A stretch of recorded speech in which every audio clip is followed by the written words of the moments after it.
And we're live. Welcome to the Ask Podcast. How are we all doing today?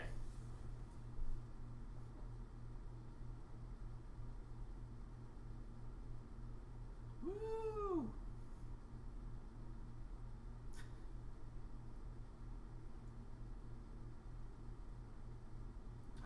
I can start us. So today we've got Matt with us. He is a action storyboard artist, designer. I think he's done some keyframe stuff and it's been all over the place.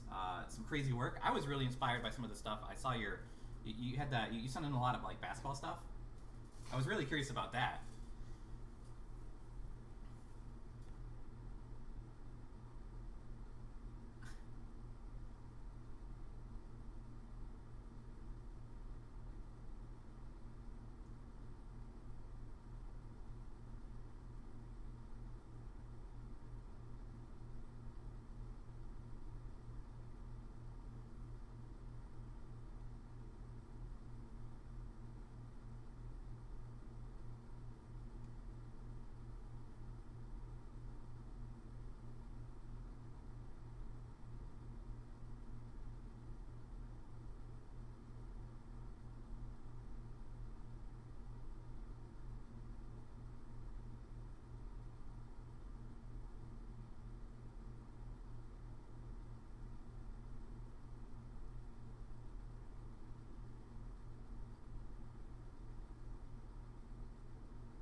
Yeah, I think I remember reading something that Kobe was like in the process of starting his own animation studio before he had passed away, which is such a tragedy.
What are your roots?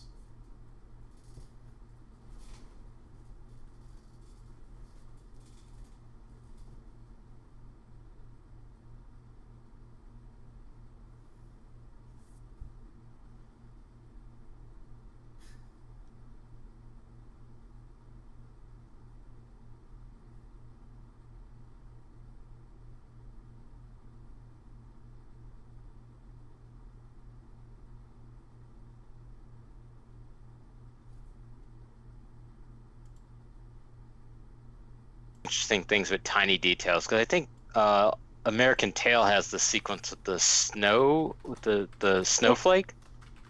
We were talking about Don Bluth in our household very recently, but it should be pointed out that the original Land Before Time was a combination of Spielberg, Don Bluth, and Henson. Or Lucas, that was it. It was Lucas. Oh, George Lucas? Yeah. Spielberg and Bluth. Yeah.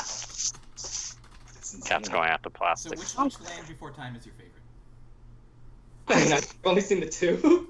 I know there's like what, 15 of them, or just like At least there's probably 15, 16. Yeah. I only count the first one. I've never seen any of the other ones because I refuse. Yeah, that's true. I've only seen the first Toy Story, and I was like, oh, that's good enough for me. Like, I don't need to see the other ones. Like, I'm done. Like that, the first Toy one. Story is not.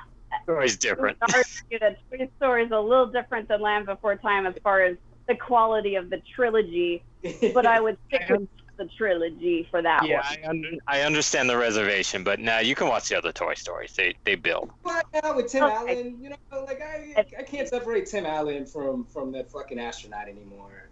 Yeah, that's sad. It's funny. I don't even think of Tim Allen as Buzz Lightyear. I'm just like, Buzz Lightyear.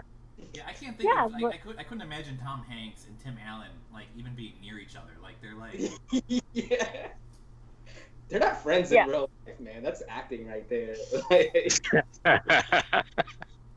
Professionalism at its core. Yeah. Because he's America's dad. He's our new Mr. Rogers. You mean Tom Hanks, not Tim Allen? 'cause Not Tim Tim Allen's Allen. not God. Sorry, I please forget. continue. Yeah, I forget he exists. I think you're the first person to give us a Don Bluth example, but maybe someone else quoted Oh. like Anastasia or American Tail.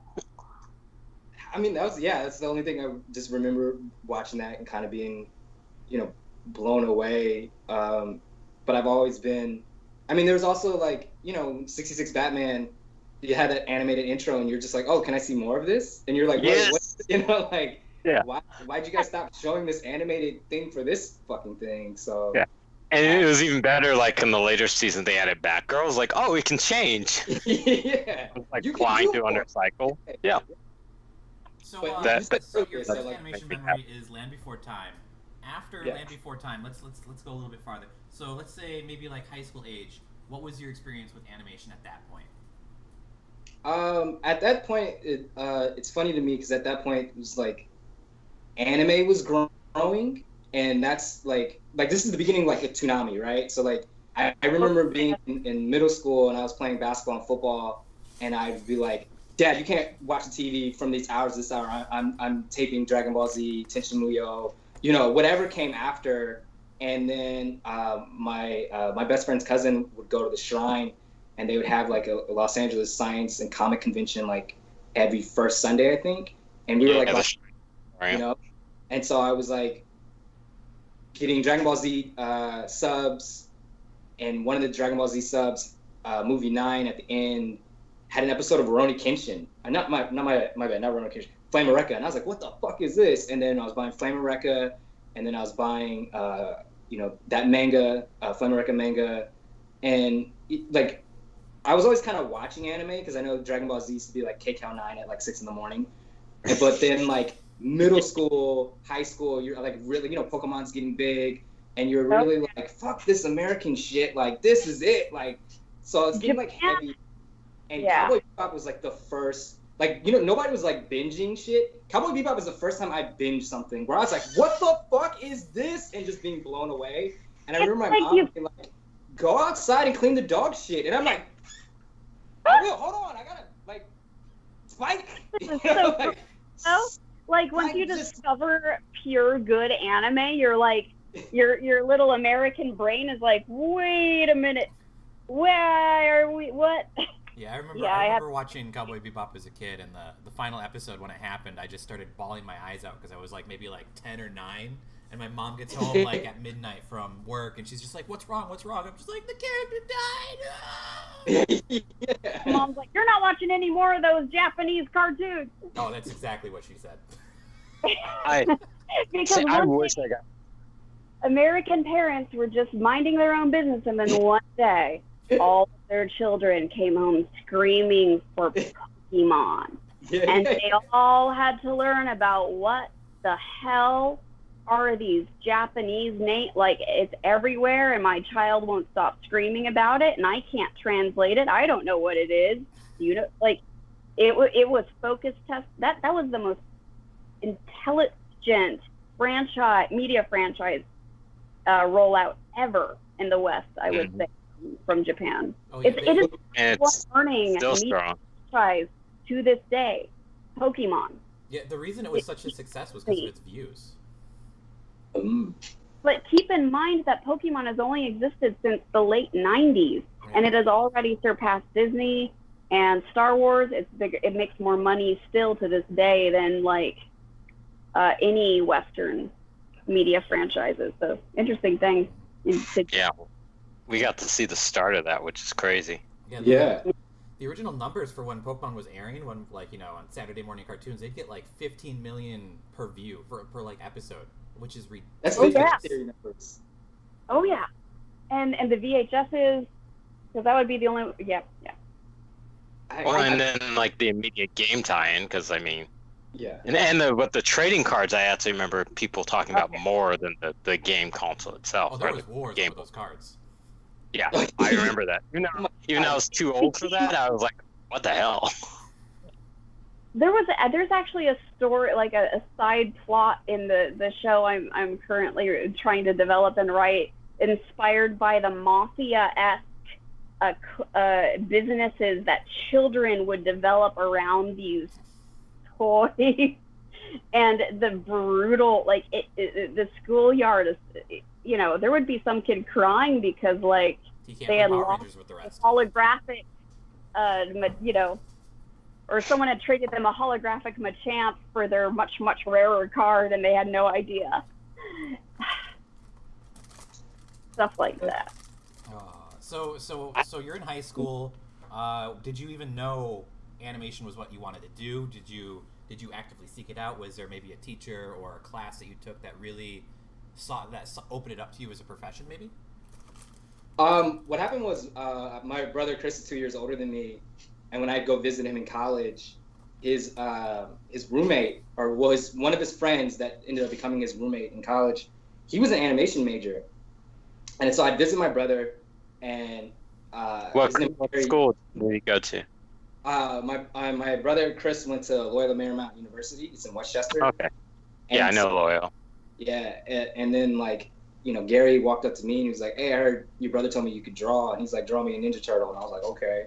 And he puts like a piece of paper and like a blue, the blue animation pencil, which I was like, "Oh, what is this?" Right? Like you've never seen that before. And I draw like some Ninja Turtles, and he's like, "You ever?" He put the idea in my head. He's like, "You ever thought about animation?" And then he was like, "Hey, one of the teachers here is a board artist on Teen Titans, which was Jay Oliva, and Jay had boarded I think 2 episodes." And like that, I was like, wait, I always liked drawing. I just didn't know how you get paid to draw, right? Like that, I never knew that was an avenue.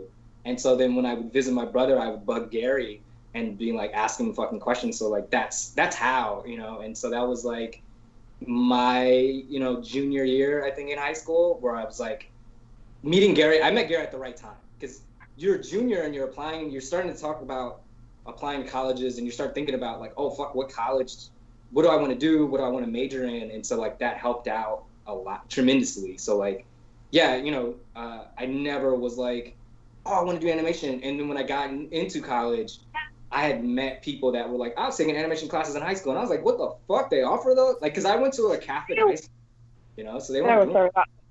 I was the only person in my entire high school that knew any sort of video media, and back then I was like the live action. It was, a Texas suburb, so I was making like staff videos for the church? Training videos for them, and sneaking in weird clip art stuff. That's what you get when you ask a high schooler to make you videos for free. Yeah. Yeah, I know those ones very acutely, yeah. Yeah, the area we grew up in, like, prior to, like, mainstream kind of internet thing. Now it's like you have the internet, so if, like, you can look up online, like, how to produce animation, and, like, sit down for an hour and you can find a program. But, like, I went to Otis, so it's, like, right across the street from Loyola. Yeah. But even still, I had, like, college prep seminar classes at Loyola Marymount called College Bound. So that's I kind of knew Loyola before I went over there. Crazy. And I was like, yeah, and like I took like one art class in high school before I went to art school, and that was about all my experience. Yeah, because they didn't have a lot and like very few schools had like animation programs in high school, so that's a rare. Yeah, my high school had an animation program, but it was very. I grew up in downtown LA, so it was like all for like inner city stuff. So they got like a huge grant from the state to come in. They brought in like IMAX and a bunch of Toon Boom Studios and iPad, or what are they called? The Wacom tablets. But, they never let us use them because you have to have a teacher present to be around that gear, because everyone would steal anything. Like I went to my school was filled with thieves. They would you'd leave something out and it's gone. I lost a PSP once, man. Oh God. What school was this? Because I don't live far from downtown LA, so I'm kind of glad you said that. Because when people are like, "Oh, where are you from?" I'm like Jefferson Park, and they're just like, and I was like, "It's near downtown," and they're like, "Oh, okay." It was Belmont High School. Okay. Yeah, I know, Bill. It's not what it used to be. I mean, when I was there, I was the only white kid, but now it's like a middle school, grade school, high school. There's no students anymore in California. All the parents moved out, I think. Yeah. So true. So weird. I never knew there were kids downtown. Yeah, that's the other thing. You're like, growing up. My high school Oh, was overcrowded. There was like 40 to 50 kids per class, and then they opened up Roy Ball and then Miguel Contreras less than 3 blocks away, and then 3 years later, you know, they had to turn my high school because there was so little students left. They had to turn it into a grade school / high school, so they had to like start introducing like younger grades to get more people in, just to keep the teachers on board. Wow, that's crazy. Because most of the schools I know in LA, they were so overfilled they had to split. Like my 6th grade in my elementary school is the last 6th grade before it got 6th graders got moved into the middle school students. Yeah, that's what happened. So it was so big that they split it, and then once they split it, everyone left because that was like right around 2007, and so everyone was just like, well, the economy's doomed, and then they just left. Not necessarily limited to LA either. Same issues out in central Texas.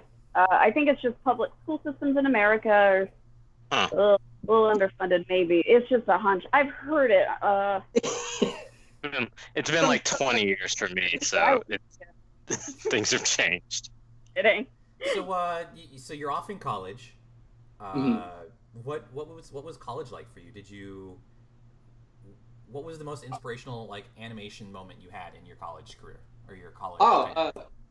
Well, I'll answer both questions. When I was in college, I was definitely just fucking around my first 2 years. Like, I would be bullshitting. I would walk to like class. Like, we'd have like 3-hour classes, and we had this cafeteria called the Lair, and I would just be in the Lair. Like, I'd be in art class. I'd be like, I'll be back and go to the bathroom, and I would just be in the Lair hanging out with everybody, and then I wouldn't do homework until like 2 in the morning. But something happened when I was applying. Either I filled out something wrong, and I was a fine art originally, so I spent my first couple like months trying to track down the animation professor to transfer to animation. And so then my second semester freshman year, I finally was an animation major, and I remember walking into Com 118, which was where the animation lab was, and Brian knows Jeremy Pogar. So Jeremy Pogar was like sitting in the corner, and this is like senior year, Jeremy Pogar just like drawing away, and on the wall it was like most of his artwork, and I was like blown away, and I just thought like, oh shit, that's how good you have to draw at 20. Like, I was like, all right, cool. And Jeremy's an exception. yeah, like I just thought that was because I had so little exposure to other artists that when I saw, I was just like, you have to be like that at 20, cool. It's so other artists, discouraging when you see how talented some young people are, or like get that notion in your head that like, oh, I'll never be that good. See, that was the thing. It was like other people, when I would talk about that moment with other classmates, they'd be like, man, when I saw that, they were like, I was freaking the fuck out. But I think because I was very much like, didn't have that much exposure, I just thought everything was kind of attainable. Like, oh, I can get there. Yeah. Like, You're like, oh, I can do that. Yeah. No, like nobody could beat Jeremy. Like, that dude is like on a whole nother galaxy. You know? We had Felicia on the podcast. Still. Yeah, we had Felicia on the podcast a few months ago too. Also, like, really talented and such a lovable person. They're like perfect for each other, you know? Yeah. Things become a lot better in this industry, I think, when you accept the fact that there will always be someone better than you out there at whatever skill you currently are trying to master or have made into your profession. And it's much better to just like find the people who are better than you and like be friends with them. Brian, and you're my just best like friend, right? hang around people Right. who inspire you and like, you know, motivate you to do better and do more. Yeah. And Yeah, that's very true. like a huge thing is finding your niche and making the niche talented people who don't bog you down. Yeah. So, Jeremy was Jeremy was a overclassman. You were an underclassman to him, or were you guys in the same class? I was a freshman and he was a senior that year. Oh, okay. So he was like, I gotta aspire to that. So you had like Yeah. 4 years to turn around. Yeah, and luckily, like, unfortunately and luckily for me, unfortunately he didn't finish the student film, but so he was there in the summer working on it, and I was working on campus in the summer. So I was bugging Jeremy like a lot. I'm like he was like telling me how to draw, like straight to curves, like all these things that were new to me. Like, it was just like, I would draw something and he'd go over it, and it was like I was getting like lessons from him. So I've always given him credit as being like, yo, this dude definitely mentored me up until the point where I started working professionally, because I'd always bug Jeremy. I'd be like, oh, like, can you take a look at this? Or like, can you, peep this and like give me some feedback on that. And even now to this day, sometimes I'll like, hey, can you check this out? How does this feel? Not as much as I used to when I was younger, but yeah, like definitely, yeah, like I said, luckily he didn't finish his film, so he was there to help me level up. So yeah. Mm-hmm. That's a good experience. Just like relying on your classmates. Yeah. Yeah, because like I mean, it's always a team effort, like animation or film. It's sure.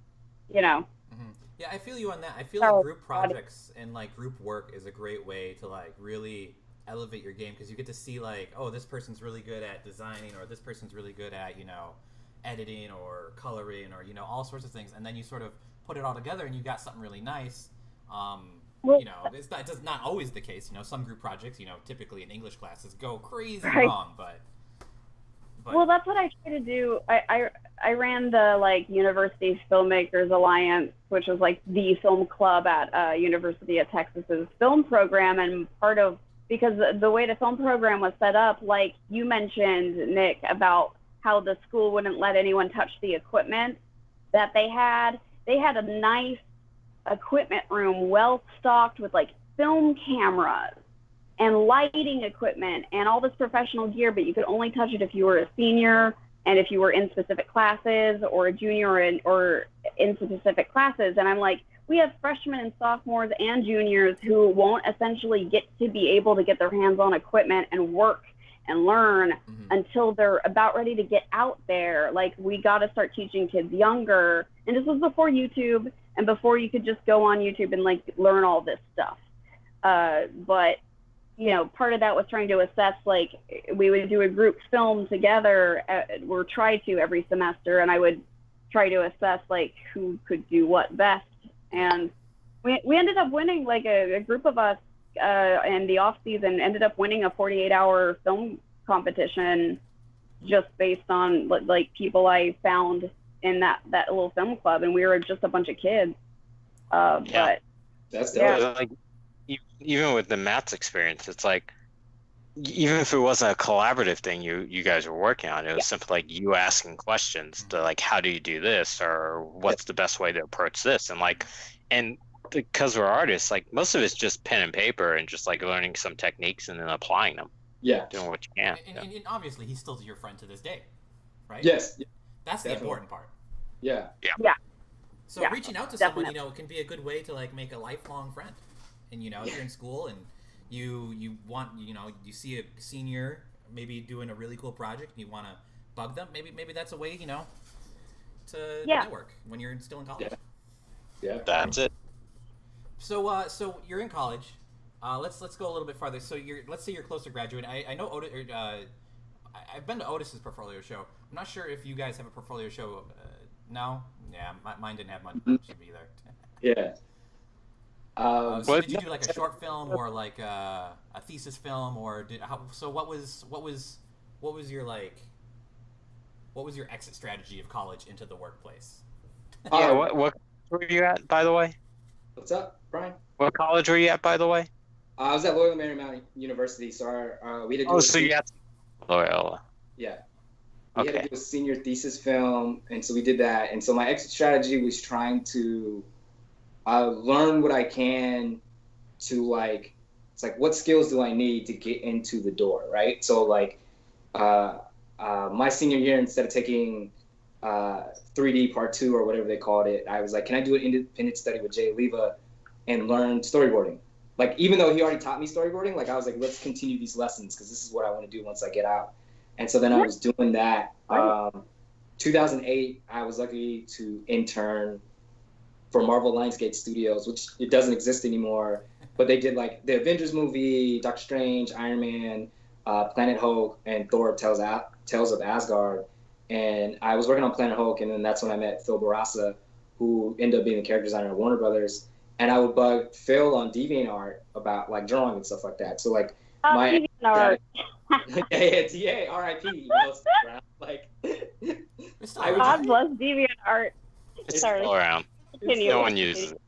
But yeah, like my strategy was just, you know, it was just honing skills and trying to meet as many people I can and get as much advice, because I knew like I wasn't there yet artistically. Like I was like, well, I need to get better at drawing. And then once I get better, then maybe things will work out. I would still apply for jobs, you know, but then, you know. Well, so when you graduate, what kind of jobs were you going for? So did you know you wanted to be a board artist, or were you aiming for design or something else and completely entirely? I was aiming for boards, but here's the thing: how it's set up. Like when I was in school, there's like, oh, you don't have the skill set yet, but you could be a revisionist. But then there wasn't that many revisionist jobs being offered at that point in time, and so then I was just like, yo, I just need a job while I hone my skills. And so my brother and his friend Gary, they had jobs as QA testers. So then I applied to be a QA tester, and that job is easy to kind of get at that time because it was just like, you just need a high school diploma. Like, you just need to learn how to read and write and type shit. So then I was like, cool, $10 an hour to play video games. So like I would do that. And then I worked on the first Call of Duty Black Ops, and that shift was like insane. It was like 6 p.m. to 6 a.m. And that was, so when I would wake up, I would draw, go to work from 6 p.m. to 6 a.m. and just do that all over and over again. And then I got in this weird place where like, I was like, you know, I was, it's hard to say, like, I was a good QA tester because there's no way, you know what I'm saying? Like, all that database is closed off. Like, it was like, no way would nobody know. I, like, found, like, 3 showstopper bugs that kind of delayed Black Ops for, like, probably a day. And then, so, like, oh, I'm really good at this. Maybe I'll stick with this. And I just kind of stopped thinking about animation for a second, right? Like, for, like, a good fucking second, I just stopped thinking about it. And then I ended up at Naughty Dog working on Uncharted 3, and I was just like, just thinking like, well, this is it for me. That's a really good game. Yeah. That would be it for me. If I was working on Uncharted 3, I'd be like, yeah, I'm done. But if it's not your passion, that's the type of profession where if it's not your passion, it can get quite, I've heard it can get quite difficult. Yeah, no, definitely that. Working at Naughty Dog is like, man, they put a lot, you can find the newspaper articles where they're like, these people haven't slept and look at their face and the beards that they're growing. Like, you can find it. So were you actually at their like studios doing the QA testing there, or were you even still a QA tester for them, or did you move up at that point? No, I was a QA tester at Naughty Dog, and I remember my first day, they were like, I had lunch with Damon and Odie, who were like the managers. And they're like, oh, what'd you go to school for? I was like, animation. And they're like, what the fuck are you doing here? And I was like, oh, I need a job. And they're like, I can respect that. And like, it got somewhere, like at some point in time, one of the QA testers used to be like a cosplayer, and he like cosplayed as Gambit one day. And like, I drew like a Gambit drawing, and he was like, oh my God, you can draw? And I was like, yeah. And so I just kept drawing. When I started drawing at work, and I just like, oh yeah, I forgot I need to do it. You know what I'm saying? It's like, I started drawing at work, and you just get so caught up in that environment, and then everyone wants to know the cool artist. Everyone wants to like be friends with a person who can like just quickly draw something good. It's just such a valuable skill, and it earns you friends. And as a kid, it keeps you from being made fun of. If you can draw humiliating pictures of the bully or whatever, I had a good friend tell me one time that he started learning how to draw in grade school because no one wanted to bully the kid who could draw really well. I wish that was the same out here. I don't think it was. It's just like, oh, look at this fucking drawing anime, you know? It's just like, all right, fuck you. Yeah. A little bit different, but still, it's a useful skill. It makes you popular, especially in certain environments. Good practice. Yeah, lots of practice. Yeah. Wow. So how long were you with Uncharted for the whole of Uncharted 3? I'd imagine. No, so here's the thing. The crazy thing is, I was gonna be on the whole thing, and at some point, I think this was like late July, right? We had lunch, and I was part of the original. It's not original really, but like the first 13 QA testers to work on Uncharted, where it was like block mesh, like no graphics, nothing. It was like block mesh shit, super early. And we had lunch. We had this lunch, and they were just like, "Hey guys, we just want to let you know what the next project is." And then we're gonna, you know, they're just like, we're going to bring you on to the next project and slowly bring everybody back. Because we started off as 13 and we grew to 44 QA testers. And it wasn't like normal QA. Like we had our hands in everything about how to create and make, that game better. And so then, the next game they were talking about was Last of Us. And this is before you even knew about. You're just like, oh, this sounds cool. And what happened was like, I was like, all right, I'm about to work on Last of Us. I guess I'm doing this. But then I got a text message from James Peters, who was the color stylist who worked at Marvel Lionsgate, and he was like, "Hey man, what are you up to these days?" And I was like, "Oh, I'm just doing QA testing, blah blah blah." And he's like, "Hey, send me your info." And I send him my info, and then I get a phone call from David Wilcox, who was the line producer for Young Justice season 2, and he was like, "Hey, James Peters gave us your info, and we want to know, are you interested in coming on and helping out James and being an ink and painter?" And I was like, "Yeah, man, I'm totally trying to downplay my level of excitement at this point in time, on the balcony, we had the QA balcony, and I was on the balcony, looking inside at everyone, stressing out, playing. And I'm like, yeah, I'm ready to go. I don't, QA testing's you come in at 10 in the morning and you don't know when you're leaving. And I was I get to do normal work hours. I get to work at Warner Brothers. I was this is amazing. So then I didn't know that my homie was putting in his 2 weeks. And so we both put in our 2 weeks at the same time. And I was kind of oh, well, it was this weird point where you don't realize you're transitioning to a new job. So I remember telling Odie hey man, I can come in on the weekends and still help you guys out if you need me. I was gonna finish the project. And but I remember before I was gonna send my 2 weeks, I was let me talk to Odie personally. And then everybody was at dinner, and I was at the desk, and he had a scooter, and he scoots by, and he's like, hey, what do you want to talk about? And I was like, Odie, I'm leaving. And while I'm telling him I'm leaving, I crashed the game right in front of him. I found a non-prog where it's if you reach a point in the point of the game where you can't progress, and I do it right in front of him, and he's do that again. And I was all right. And then symbolic. He's just fuck man, this is why you can't leave. He's you just found a non-prog just like that, and you were it was this moment and I was yo. Huh? I'm sorry, I have my camera turned off. I had to go grab a water bottle. But hitting a non-progression spot as you're telling them, man, I think I can't do this anymore. Screen is passing, no progress. They're super supportive about it. You can't leave, but as all the signs, you look around and you're I think I might need to leave. Yeah. No progress. Yeah. Good on you for paying attention to the signs around you. That's respect. Yeah, man, it just happened that way. Wow. So did this lead through to getting on your buddy's show, or what happened? Yeah, so then I put in my 2 weeks, and I started August 15th, 2012 at WB, and I was to me, WB was the place that I always kind of wanted to be at, because they were making a lot of hit shows. It's Justice League Unlimited, Teen Titans, right? Batman Animated Series. You're just this is the best shit. So I was going to be there, and I was a fan of Young Justice season 1. And so I was I get to work on season 2, and everything blew me away to the point of I had an office and a phone. I was I have a phone? And they're yeah. And I was what? Because I used to sit at shitty desk as a QA tester. So it's I had an office, I shared an office with James Peters, but I had my name on it.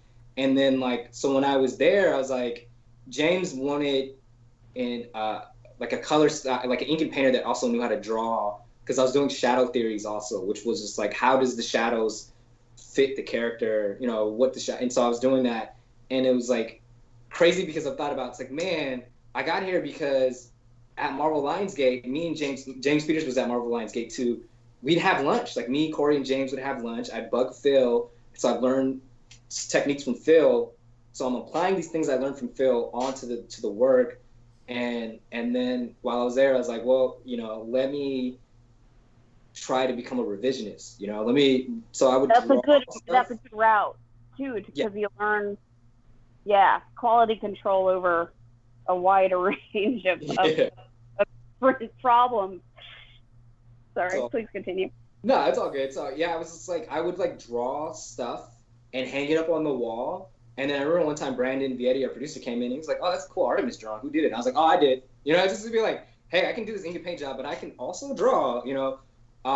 And so then everything, it was weird because being at WB at that point in time, like everything felt good. And also we were in 4R, which was where Teen Times Go was. So you know what that's like, where you're just you're in like 4R and you're just like, you feel like you're away from everybody. So like, it's just a fucking good time the whole time you're in there. And then it was like, Cartoon Network is doing DC Nation. So you just felt like, oh man, we're gonna be on air for a while. Like they're doing DC Nation. Like life is fucking good. Like, everything's amazing. What year this is season 2 of Young Justice, to give. What year was that? 2012, 2013. Okay, that's about right. Sorry for those out there who may not have the seasons memorized. No, it's all good. Myself. That helps. That's good because it's like I want people to understand that excitement. It's like we got Thundercats, we got Green Lantern, Justice, where the Batman's on the way, but it hasn't been announced yet. So you're just like, fuck, we're doing well. Like things are great. And then it was like, yeah, we're not doing anything after this. And so it was like, fuck, I just got in and it hasn't even been a full year. And then it's like, what am I going to do? Like, I know I got this job through James Peters, but like, I haven't even heard of color jobs before this. How do I, it was that. And then the revisionist for YJ got moved on to direct videos. And so I was just like, they already took that spot. But luckily, they're doing Flashpoint. And I got hit up and they're just like, oh, we need help doing revisions. Are you available? Do you know Toon Boom? I was like, fuck yeah, I know Toon Boom. I did not know fucking Toon Boom. I just lied. I was like, yeah, I know that program. Did not know. We all got to do it. We learn on the job. Everyone does it. I don't think there's like been many people I've met who'd be like, yeah, I know a software before I started that job. But then again, so if you're good at using the software, you're good at using Google, you're good at using YouTube reviews and forums, you might as well be able to say, and the basic skills that you need to get the job done, you might as well say sure, because it's something like a deadline. Yeah. But it's funny because I entered Warner Brothers briefly there around 2015.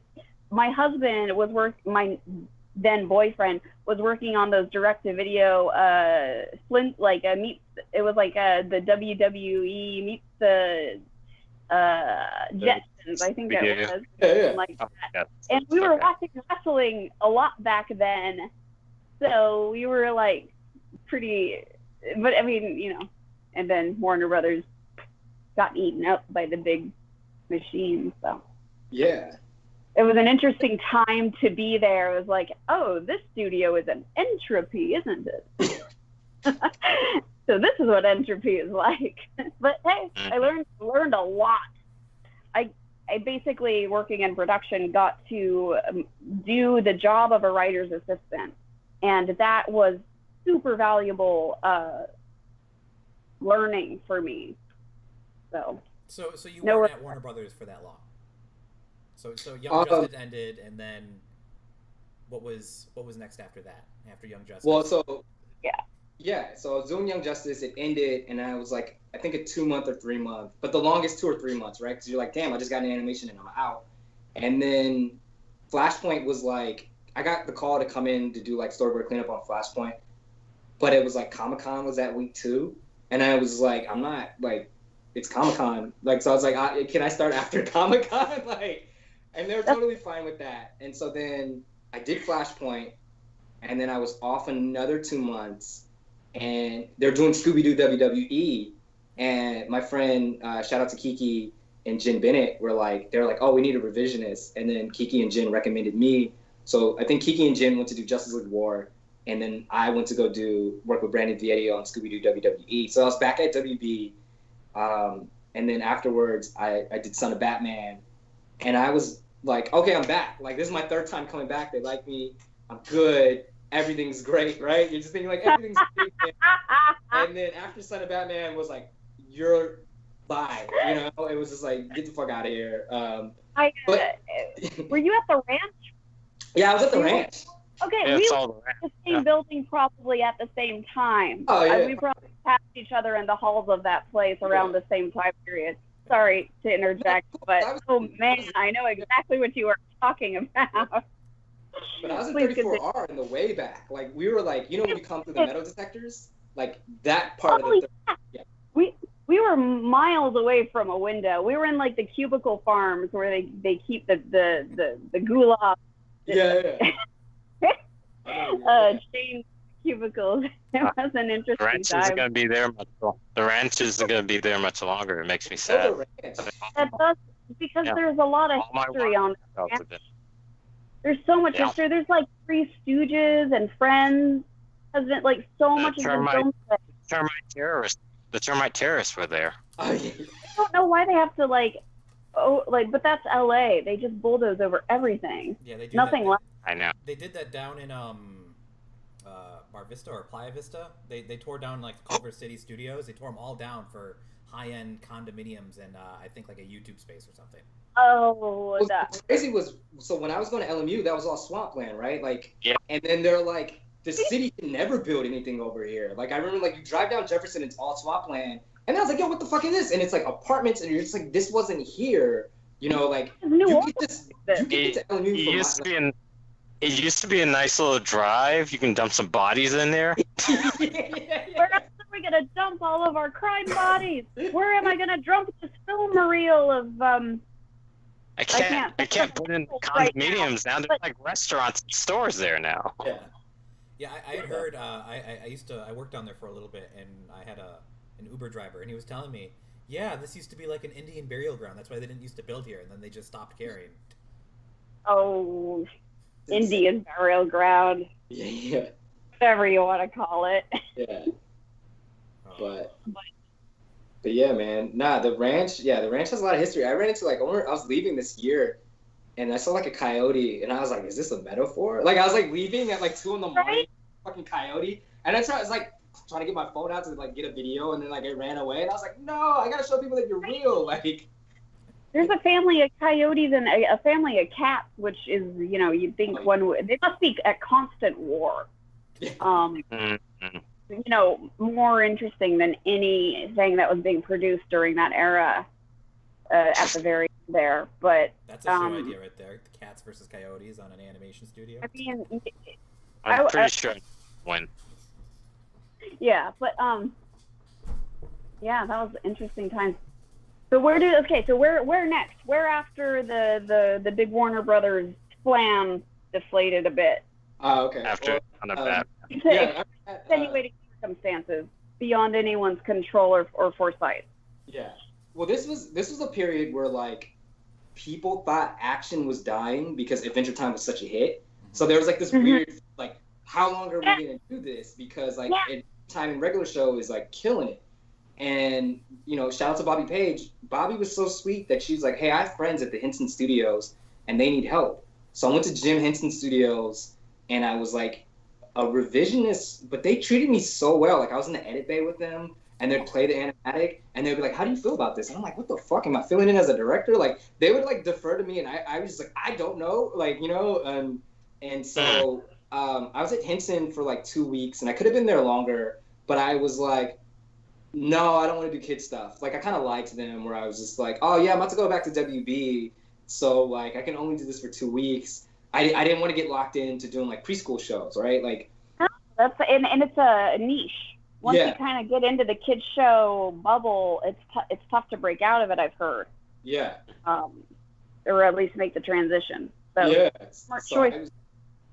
I hear you, man. Like I was just like, I was unemployed for a while, and I would go, they call it the nerd lunch now. I don't know what we were calling it back in the day, where it was like, Dusty Abell, who's a character designer, Rick Morales, who is now a producer, Donnell, who's an editor, Corey Gusky was a project manager, Jay Castorena, who's a director, like Matt Mahoney, like all these people would all have lunch on the main line, on Warner Brothers main line, and I'd go on Fridays. I'd just show up, hey, call me pass, I'm gonna go. And Donnell was so dope and so nice.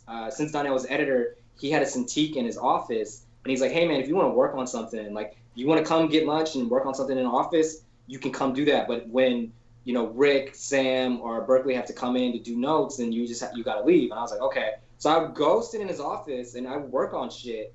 and I would do that. And because I was there, Rick Morales was like, "Hey, what are you doing?" And I was like, "Oh, it's working." He's like, "Could you take on some freelance? I have a buddy that needs help on Ultimate Spider-Man." And I was like, "Sure." So then I got a freelance job, and I was doing that for a while.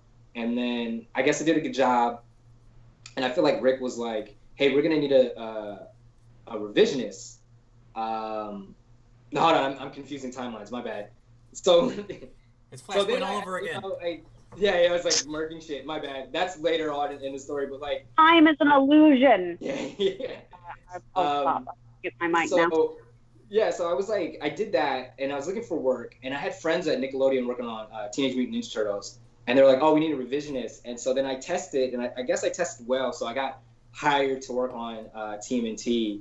And I was like, this is, like, being at Nick was like, if you ever, like, man, I wonder what an animation studio is like. Nickelodeon answers that question perfectly, right? Like, even though we weren't in the main studio, we were in the studio behind or in front of Cartoon Network.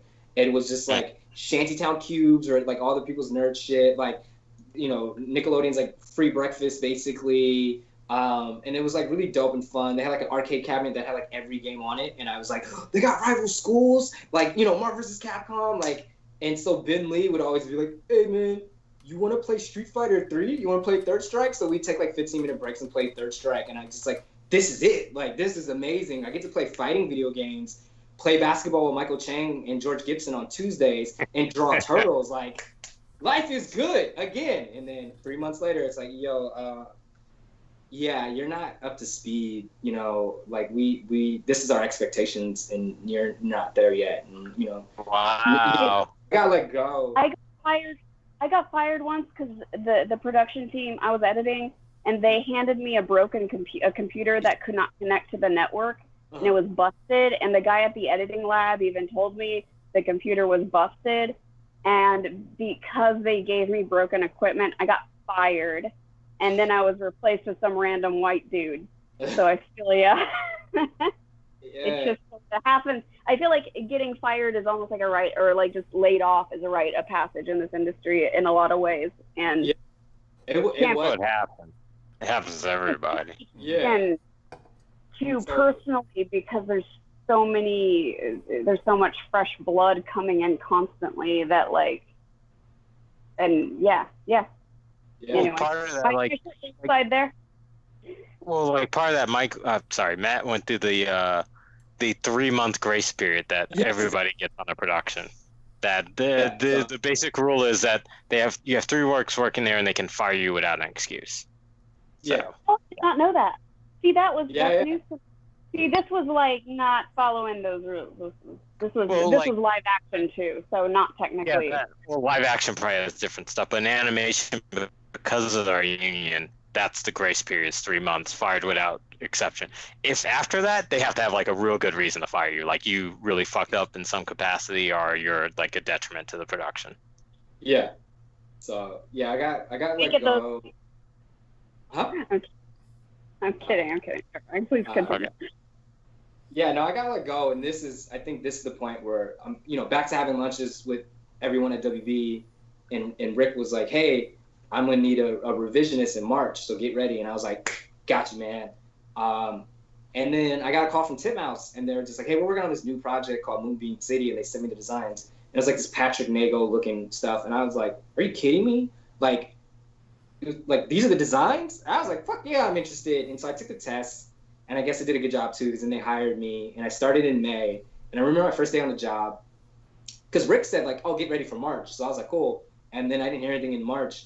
So then I'm, you know, first day on the job at Titmouse, I get a call from Rick, and he's like, "Hey man, you ready?" And I was just like, I just started at Titmouse. Like, if you had hit me 2 weeks earlier, this would be a different conversation. So was like, it still in March at that point, or was it like April? Those are painful. This was May. I had a phone call from May, so like I didn't hear anything in March and April, and so I heard him like first day at lunch at Titmouse, phone call from Rick, and I was like, "Fuck man, I'm so sorry." And so then, yeah. So I've heard good things about Titmouse as a company, though. I'm out of frame, but. What'd you say about Titmouse? Oh, I've heard pretty good things about them as a company, though. Oh yeah. They make. I love the work they do. Yeah. I'm a fan of it. I like that they had but events. I can understand the hate. Yeah, no, Titmouse is super fun. I really loved it there. It was like all my friends were there too. We were all there at the same time. So I was doing Moonbeam, and when revisions were wrapping up, they're just like, "Hey, we don't want to let you go. Do you want to do character design cleanup?" And so then that's how I got that job. And then they're like, "Hey, do you want to do character layout?" And then they're just like, so then when you're doing character layout, you're also doing keyframe too. So then you're like doing that stuff, and then I sat in a room where it was like to the left of me is like Parker Simmons developing Mau Mau and Will Fang, and the right is like Young Ki Yoon, and then there's Jason Zurich, and then Barry Kelly, and then behind me is Gabe Lee, and like if you look at what they're doing now, like they're all doing amazing shit. And then like Owen Sullivan showed up in the room, and it was like being in this office space right across from the bathroom where like you can tell like after lunch this office space is gonna smell like shit because the bathroom was just that close. But yeah, and so it was such a good time there. And then afterwards they're like, "Hey, do you want to work on Turbo?" And I remember I was just like, at that point I was like, I want to get back to doing superhero shit. Like that's where I was at mentally. And so then I was like, sure, I'll work on Turbo, but I want this rate and I want a parking spot, thinking I was like playing hardball. And they're like, "Okay, done." Yeah, do it. It's just like, You have to. Once you know your value, it's like it's good. You have to vouch for yourself, because they will try to lowball you forever until you know you're good enough to be able to be like, actually, yes, but. So that's the goal to get to in this industry, at least, is when you can ask for that parking spot and get the parking spot. I've been to Titmouse. The parking spot is clutch around there. Yeah, you need a spot there. Right. Also, how long were you at the company at that? So I think about like almost a full year, right? When I started on Turbo, it was like, we're guaranteed 2 more seasons, so that's like 2 years. So I was like, cool, I'm set, right? Like I'm thinking like, yo, I'm set. Life is comfy. Everything's good. I was doing, I got hit up to do freelance because my buddy was directing on Justice League Action, Jay Castorena, and he was like, "Hey, you want to come and do some freelance boards?" So then I was doing freelance, doing Turbo, and then Titmouse was developing a show for MTV that never, took off the ground. And they're just like, "Hey, can you help us out on this shit too?" And I was like, "Okay, cool." So I was like doing all, 3 things at once, and I was like, "This is dope." I basically I would go play basketball during lunch, and then we kind of just started like a Titmouse basketball league like Tuesdays and Thursdays. Like more people started showing up, so I was like, life is comfortable. I'm hooping. Fridays at 6, we're all going to Sassafras or Good Times Dating Wayne's. As soon as 6, we're going drinking and we're having a good time. So then some very important people came by when we were working on. This was like what weekend? Like we're going into Easter weekend, right? And so like very important people come by and they're just like checking out what we're doing, and they're like, "Whoa, you guys are doing a good job," and we're like, "Yeah, dope." And then like we had a meeting early in the morning, and I made a joke like, "Oh, we're all getting laid off," and they're like, "We're doing an Easter egg hunt," and I was like, "Oh shit, we're just doing an Easter egg hunt. All right, dope." Then like at 3 o'clock, they're like, "All right, guys, we're having another meeting," and I was like, "We already did the Easter egg hunt." And then they're just like, I don't want to read this email, you read it. So they handed it off to our line producer, and she's just like, "Hey, we're gonna put the show on definite hiatus because of X, Y, and Z." And I was just like, I'm supposed to be on Turbo for like 2 years. Like, what the fuck? And then like it was this tough like 3-day weekend, right? Because you're just like, we just found out we're getting laid off and we're going into like Easter weekend. And then Monday, out of the blue, I get a phone call from Amy McKenna, who was the line producer for Warner Brothers direct-to-video stuff. And she just like, "Hey, like, we need a revisionist. Are you going to be available?" And I was like, "Yeah, like, what the fuck? Like, this timing is perfect." And then later that day, I get a call from the line producer, because the line producer switched on JLA. So I believe this was Rebecca at the time. Rebecca called me and was like, "Hey, we need revisionists on JLA. Are you interested?" And I was like, "Yeah." And I was like, "Yo, what the fuck is going on?" So I just agreed to both, right? I didn't tell the other person I accepted. And then, like, I get a phone call from Amy, and they're like, "Hey, we just found out you're going to be brought on to JLA, but we'll make it work." And I was like, "This is amazing." So then, like, I was, like, set up, like, to go, because I did freelance for JLA, for Justice League Action. And so I guess they liked my work, and they're like, "We'll bring you on as a revisionist, and you can do freelance boards for us, too." And I was like, "Deal." And then Amy, like, restructured it where I could do JLA, I came in early to do Justice League Dark, then I went to Justice League Action, and then went back to do Batman 66, and then went back to JLA, and I thought that was like super helpful, and I was like, And I think Teen Titans Go was popping off at this time, right, Brian? Like, Yeah, we were there around doing that. okay. Because we were in the FEMA trailers. JLA was like all the way in the back, like away from everybody. And so then I had been at WB ever since that like phone call, you know. So yeah, it just like, you know, I was there, you know, doing revisions for DTVs, and then, you know, I remember the Copeland. I shared a room with Kevin Molina, who was like killing it with Turtles. It was like Kevin Molina, Dusty Abell, Justin Copeland, and then Ruben Procopio, who's like a fucking animation legend, you know, and his dad himself is an animation legend too. And I remember being in that office with everybody and just thinking like, yo, shit is dope. And the Copeland's kind of just getting on me and we're like, yo, dog, you need to be a board artist. Stop being a little punk. Like, why are you doing revisionist? You know? And I was just like, I like having a normal life. Like, you know, I can be a revisionist and still do boards at the same time. It's like, you know, why not? You know, it's less the stressful. goal. Yeah. But then like the more I was like doing revisions, the more I was like, nah, I should just do boards. And you know, at that point we were moving into the Pinnacle, or the Warner Brother Music Building, and you know, we're moving in there, and I was just like, all right. At that point, I was like, it's time for me to like be more assertive about like wanting to do, you know, boards, and then I got little handouts, and then when Young Justice season 3 came about, Mel was a board artist on DTVs. He's like, I'm staffing up my team. Would you be interested? And I was like, fuck yeah, man. And so then that's how I, you know, got into. But I was doing freelance. I was still doing freelance boards as a revisionist for like Marvel Spider-Man or just for WB itself. So. Yeah. Wow. I'm gonna hit you up for some advice then soon. Okay. Just I've met the Copelands before too. I was an intern on a show that they were both on for I think it was like a Ben 10. Very nice guys. Cool. Yeah, they I think one of them had just like left to go work for Disney when I was there. So they were there for like a month, and then they pieced out and got like some cooler action show. I think they deserve it. They're amazing. Great artists. Yeah, no, I love those dudes. They're great. It's interesting because, like, when you work at a small, Titmouse is considered a smaller studio, even though there's a lot of people who work there. But when you work at a small studio that's usually non-union, they will often provide the opportunity for you to move different projects very easily. It's like, oh, well, we need someone to do character design. Oh, we need someone to do color. Or we need someone to do animation fix. There's no rules behind that. But like with Matt's story, when he got his initial Warner Brothers job, it's like you do this and that's all you do. And when that project's over, it's bye. Exactly. It's plus and minus, pros and cons to both systems, honestly. Right. Yeah.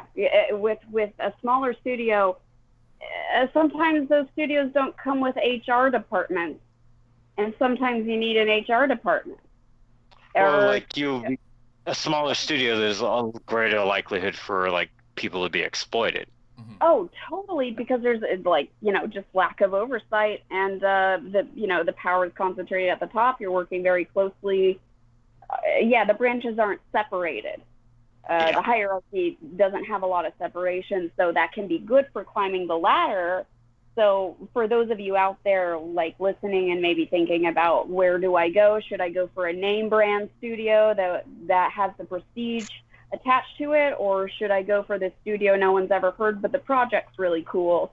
No one had ever heard of Starburns when we started making Rick and Morty, but eventually that ended up becoming a fairly well-known show. Just Some circles. Yeah, I started off as a small studio, like Nick knows, Mike Young Productions, and like nobody heard of Mike Young. But if I say Clifford the Big Red Dog, everyone heard of it. Yeah, and the last He-Man they did.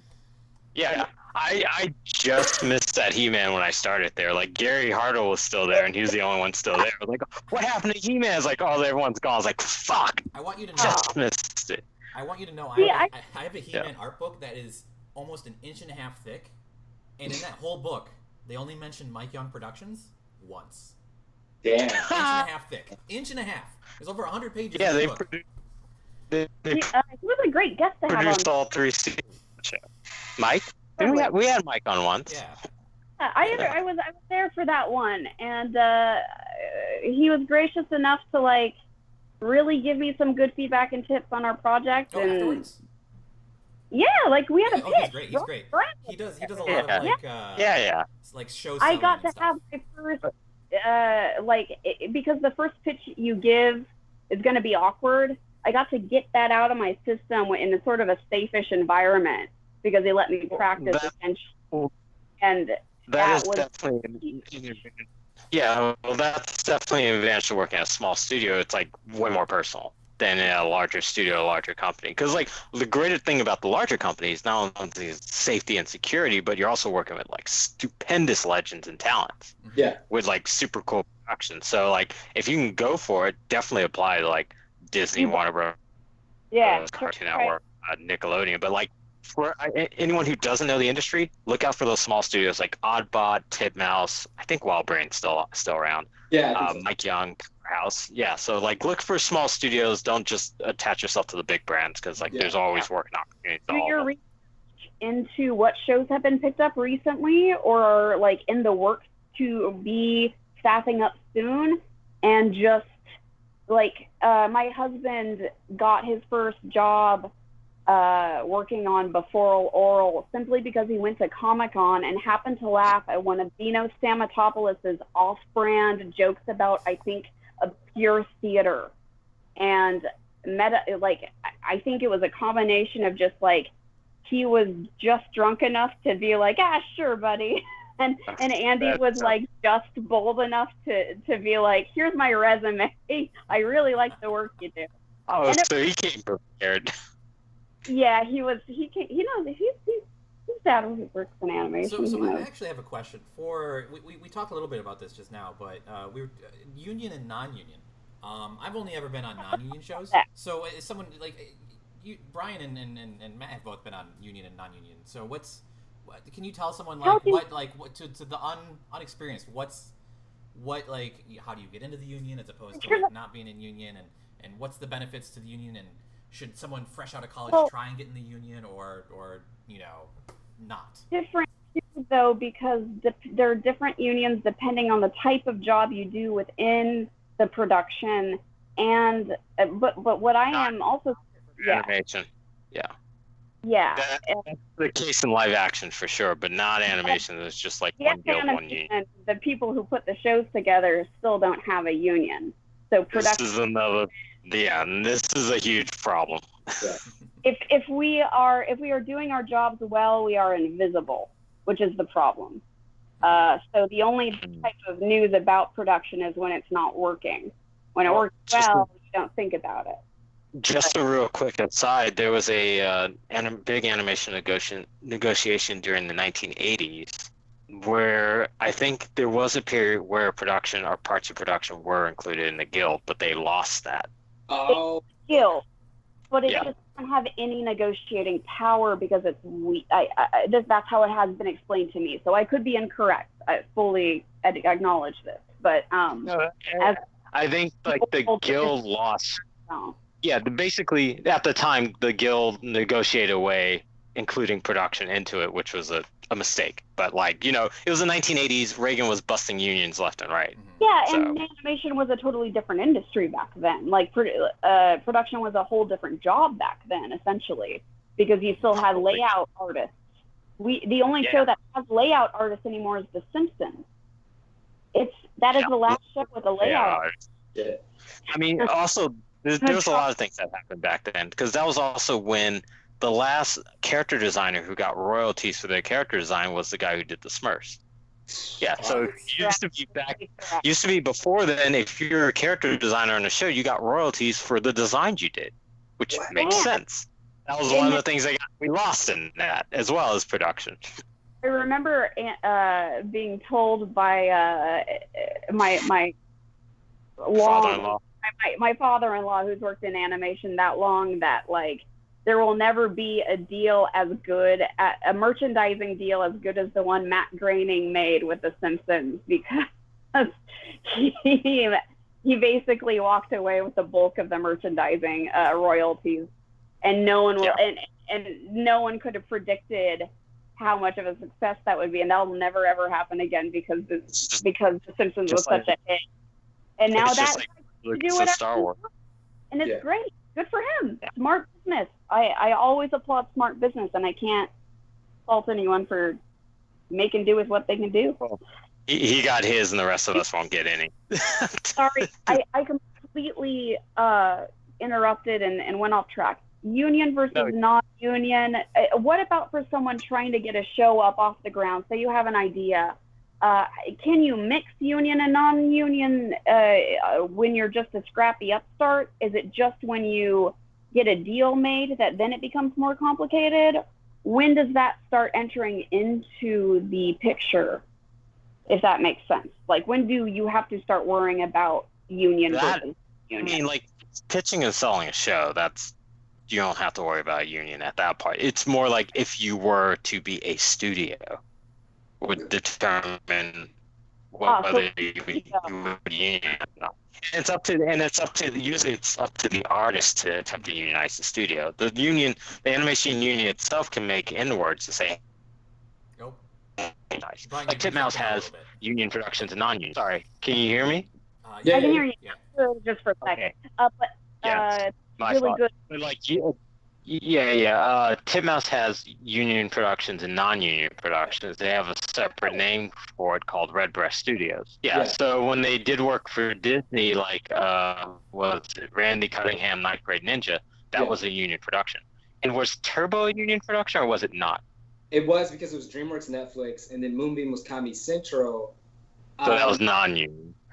Hey, what is I Central thought it Brothers? was union. So I was, luckily, the thing is, like, I think Titmouse, and, like, correct me if I'm wrong, Titmouse or anybody works for them, like, I think when they approach you, they're just like, oh, this guy's worked on union stuff. So all my job offers were union, except for, I think Henson was the non-union job that I took.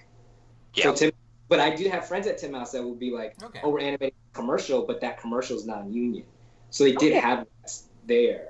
So as a worker who's worked on both, as a professional who's worked at multiple levels of the industry, who's worked on both, what are the pros and cons of working on union versus non-union sets or productions then?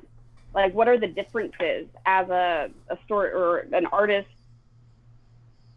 How does that impact you guys? I thought Brian brought it up earlier, where it was like, when you're at WB, like, you just do that one thing, right? Like, and Titmouse was like, you're not expected to do anything that's outside of your job description if you're union. Exactly. That is against union protocol. Yeah. But on a non-union show, you don't have as much of the union protections. Should there be unfair workplace practices? There is no union protections at a non-union show. Yeah. Okay, so there's more of at risk for being exploited for some of the guidelines that the union sets down or lays down to protect its workers, but you have more fluidity and can sometimes branch out of the job description. You, like, if you have, that makes sense then. Great, because that helps. Yeah, because like, just like, for anyone who has any like questions, because I get this all the time. People are like, how do I get into unions? Well, get hired for a union job. Our industry is a lot easier than live, for example. Like, I know I have friends who do live action, and they like prop designers. Sorry, I have to do that. I'm done now. Oh, okay. Sorry, the way animation, you get into the animation union, because all you have to do is like, can this person draw? Can this person board? Can this person design? They'll hire you onto the production. They'll make you get into the union. That's it. If it's a union production. Yeah. But in live action, they have weird rules, like 3 years, like 3 to 4 years at a production, then you have to get 3 union jobs, not union, and they only typically hire union people. So there's a lot more stipulations in live action, but there's also more people doing live action. It's a bigger field, and it's also across, versus animation's only like here in Atlanta, really, and then maybe up north a bit. Right. Thanks deregulation of the industry that happened during the W years. Okay, I was going to ask a question and then I got sidetracked. Please continue. So Matt, you were at Titmouse. I started thinking about deregulation. Did you ever participate in the 5-second day? We had another Titmouse person on the other day, and I was curious if you had ever done any of the 5-second day stuff. No, I couldn't think of anything. Like, everybody who does 5-second day is like so fucking good. So you're just like, what can I bring to the table? And it's like, I never had a good idea. Like, I had one time I had planned something. I was like, look, we're gonna be in a big ass theater. Like, what if I do like a jump scare for 5-second day, right? Like, I set something up, and then it just like, right? Like, but then I didn't even like, I didn't follow through with it. But I wish to this day, like, I know people be like, man, fuck you, like, why'd you do that? That was my plan. That would have been great. I heard what was it, Netflix I heard Netflix was buying the Egyptian, so that way they can't Netflix do is buying the Egyptian. Yeah, so they can't have the 5-second day thing at the Egyptian no more.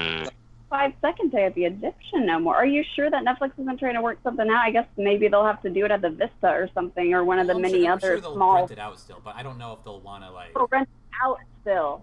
Yeah. Well, it's a look. Yeah, that makes sense. But that's interesting. So I guess they're renting out the Egyptian so that they can have screen time, so that they can apply for more awards. I bet you that's 5-second it. day? I don't know. Maybe. Oh no, for Netflix, it's like feature. Buying out the Egyptian. Oh, yeah, that would make sense. Yeah, no, I heard they wanted to do it for red carpet events. Yeah, Oh. red carpet events, and because the Oscars and stuff, I think have some.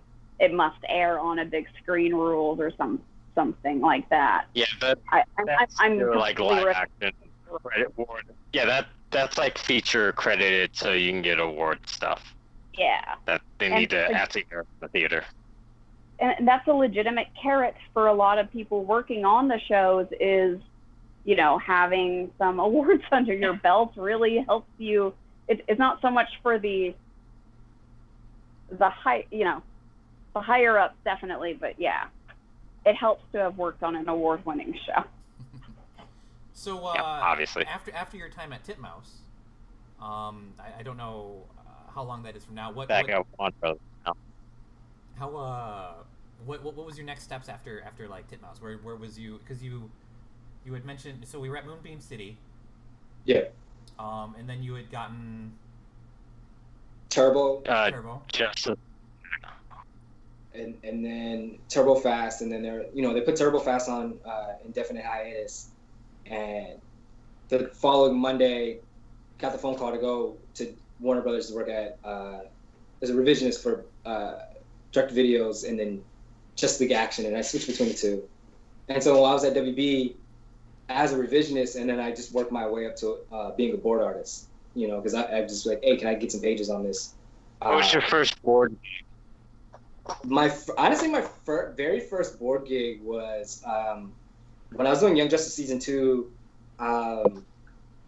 Jay had recommended me to do boards for this Lego direct-to-video, this Lego movie called Hero Factory, and I was like, I had done the fight, and I think you can find it on YouTube. And it was crazy because at the time, like, Avengers hadn't come out yet, and I was still like young, and I was like, if I'm gonna do an action scene, it's gonna be no cutting, right? Like, young. Oh, you. So, yeah. Oh, you. Sorry, continue. So I had done this scene, like, this character had like a shield, and I did like a no cutting like action bit to start off the fight. So then when the Avengers came out and they had that moment where they don't cut, I remember reading the YouTube section, and they're just like I boarded that way before the Avengers movie came out. But then the movie came out first, and then the Lego movie came out second. And somebody was like, "Oh, the Avengers totally did this," and I was like, the Avengers didn't even exist yet." Like no. So that was my very first. Yeah, and I think you can find it on YouTube. I don't know, or like you have to buy like a Lego set and it comes with a DVD. I don't know how that works. So that was like my very first. But my very first like. You're an official board artist gig was Young Justice Season 3. Like that was like. Here it is, and that was a very like, man, talk about being thrown in the deep end. Like that was like, you had to learn so much stuff so quickly, so fast. For those in the audience watching who aren't aware of the timeline around what year, what age are we talking about with being thrown into the deep end? I think 2015, 2016 maybe. Like this is the point where things start getting blurry. I'm like, when did we start working on this? So like That's okay. I think 2016 is a blurry year for most of America. No one remembers anything since 2016. It's very odd. Yeah, It I'm was pretty just a blur sure. of- I'm did I sure get off Young topic? Justice season 3 got. Yeah, Young Justice season 3 got picked up around 2016. Okay, so then that was the time. Like, so about 2016, I was like, storyboard artist, officially not a revisionist, doing storyboard work through freelance. So Gotcha. I had just been there. I did season 3, and then we wrapped, and then there was like the summer of redacted projects that I can't talk about because they haven't announced them yet. Like, Understood. stuff right now, and I'm still like, that's not the thing I worked on. So there's like a lot more surprises coming forward. Well, with the way the world is, animation is the smart choice to invest in right now. Oh yeah. It can be produced from home, safely. Whereas like live action, that's a different story entirely. Yeah. So I'm glad that you have stuff coming down the pipe. It seems like. Yeah. That's great. Yeah. So yeah, it was like. Even if you can't talk about it. No. I mean, great. I was still working on. So it's like there was, like I said, it was like the summer of redacted stuff, and then after I worked on redacted things, they were like, we're doing a Mortal Kombat film. Would you be interested? And then I was like, fuck yeah. Even though I love Street Fighter, but like we all love the live action Mortal Kombat movie. I remember, the Mortal It's one of the best. Huh? Yeah, the live action Mortal Kombat's like the best video game movie at the time. That's a fun one. That was a pretty good one. That, and I Much better. It's still good. It's surprisingly good. I didn't see it. Sonic. I watched Sonic, and I did not anticipate to like that movie. And I was like, "Yo, this movie's actually fun." If I was a kid and I saw Sonic, I would love Sonic. Like if I was but that's what I matters. think that one doesn't grow as well. Admittedly, Mortal Kombat is not perfect. It's got problems, but it's got all the same. Yeah, it embraces the rough edges. I think. Yeah. The problems of the movie are also the problems in the game. Exactly. Yeah, it has camp, and as long as you have camp and just kind of own it, it'll play well. But if you're insecure about it and try to cover it up somehow, that's what's so interesting now, because like the more recent games like 9, 10, and 11 have like kind of revitalized the franchise. The story's amazing in them. No, yeah, I've been playing Animal Crossing all summer, so revitalized franchises are in right now. Right. Yeah, Final Fantasy VII I've been replaying, but yeah, when we were working on Mortal Kombat, they're like, hey, play, because a lot of the notes were like, make sure they do the moves in the game. So like I just gotten 10, but 11 was coming out, and I was like, because I'm such a big Street Fighter fan, I was like, fuck, I guess I'll play 11, and I fell in love with playing 11. I was playing 11 constantly, but the other thing was like, I was watching Mortal Kombat because I got, one of my first assignments was like redoing the Katana versus Liu Kang fight. So I watched the movie and I was like, how did this fight play out? Let me make sure I kind of handle the same beats but not do the same things. But when I was watching the movie, I learned like, they edit the fuck out of that movie to make it work. Because there's like a scene where like Sonya's wearing one outfit and then they go to the Goro fight and then they come back and she's in a different outfit, and I was like, oh, they shift these things around. I was like, why did it? So it's just like, go and watch the movie and pay attention to what people are wearing, and you'll know, like, in the middle of the movie, they kind of edit something that didn't happen in that correct order to happen. But that's kind of how the video game would be played. If there is a player controlling these characters, they could have put on an alt costume or something. I'd love to see that in like a Justice League. With video games, it's like, well, maybe it's meta because, you can always, as long as it's fun and you're entertained. It's true. I mean, someone pointed out on Twitter, was like, they brought up the Amazing Spider-Man movie. They were like, hey, remember that scene where the guy changed races in the middle? Like, remember in that dumb fucking moment where Peter Parker's like sleeping on the subway and then like he wakes up and the guy's trying to hit him with a skateboard? Yeah. Originally a black guy, and then he turns into like not a black guy. And they replay if you go watch that clip, you'll go, oh shit, I never noticed that. Like, this movie's that bad You know, like. You can so tell that was a last I need to minute. look that up. I did not know about that. Yeah. That must have been like a last. Well, I think whoever is managing the continuity for that action scene dropped the ball seriously. Yeah. Well, I think that sounds more like a network note than a continuity error to me, because you don't just lose your actor. If they literally lost their... Yeah, but like it would be the continuity person's responsibility to say, hey, that scene that you still filmed has the different actor in it. You can't use that. Different actor, different Very, actor. yeah, Like, but Different it's actor. Okay, that's bad continuity. Yeah, it's but a last minute note, and it's in the post production process. And we're talking like the early 2000 Spider-Man series, or the most recent one. No, this is the more recent one. This is like the Man with, No, never mind. Andrew I took it Garfield, right? back. Andrew Garfield. Forget Andrew about Garfield. it. The Andrew Garfield one. Yeah, this is not the Sam Raimi Spider-Man. No, it's so Okay. funny because me and I was Parker like, Sam Raimi, that one was campy, and but never mind. I take it all back. No, me and Parker had like a little argument on Twitter about like he loves the Sam Raimi Spider-Man. He's like, this is what I was like. This movie fucking sucks, bro. I was like, what's the point? What is the villain want? There's like nothing happens until this point in the movie, and I remember like doing like a breakdown like before Threads. You could do Threads on Twitter, just like breaking down like how awful the movie. I was like, what's the point of this fucking movie? This guy wants to build safe energy, and they won't let him, so he's a bad guy. And then they're just like, yo, just drown it in the water and everything's fine. Science. I was like, this movie fucking sucks, bro. I'm so tired of like film Twitter thinking like that's the best Spider-Man movie, because it's not. The best Spider-Man movie is like right here. Like just because it's animated, it doesn't deserve its credit. Like it won the fucking Oscar, you know? That's like fair. Wait, we're talking about Into the Spider-Verse, right? yeah, Yeah. it's on the post. That was the best Spider-Man movie.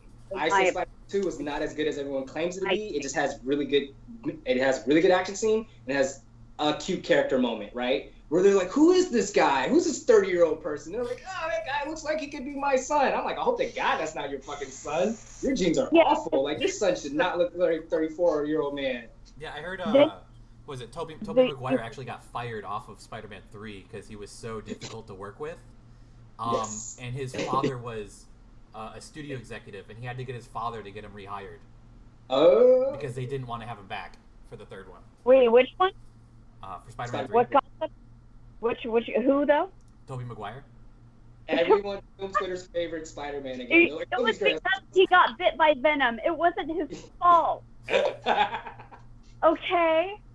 Yo, And Toby's he's not good. having a really hard time right now, by the way, being bit by Venom, and he's going through a hot topic moment. It'll be fine. Yeah. He did look like Hot Topic. He did. Yeah. I mean, You know Spider-Man what? 3 is... We got to remember the years these things came out. There were like the superhero movies had all but died by that point. Yeah. It was X-Men only, and then Spider-Man. So we were just like opening up, just starting to test the waters of superhero movies being taken seriously by mainstream audiences again. And then, so it had to be super streamlined, I think. Yeah. At least at first, and then we blow it up with Spider-Man 3 because it's a Sam Raimi film, and then which is totally a troll job. Like it was taught to us in film school as You want to do that movie anyway. every single wrong. Yeah, I feel like he almost did it on purpose to kind of say I'm done with this. But yeah, it was used in film school as an example of like how to do things wrong, how to write a screenplay incorrectly, etc. How to edit a scene incorrectly, etc. Hi, Kat. Yeah, anyway, that's my ramble. It's not the best Spider-Man movie. I am in no way saying that. Not even close. But much like the prequels to Star Wars, they have their charm.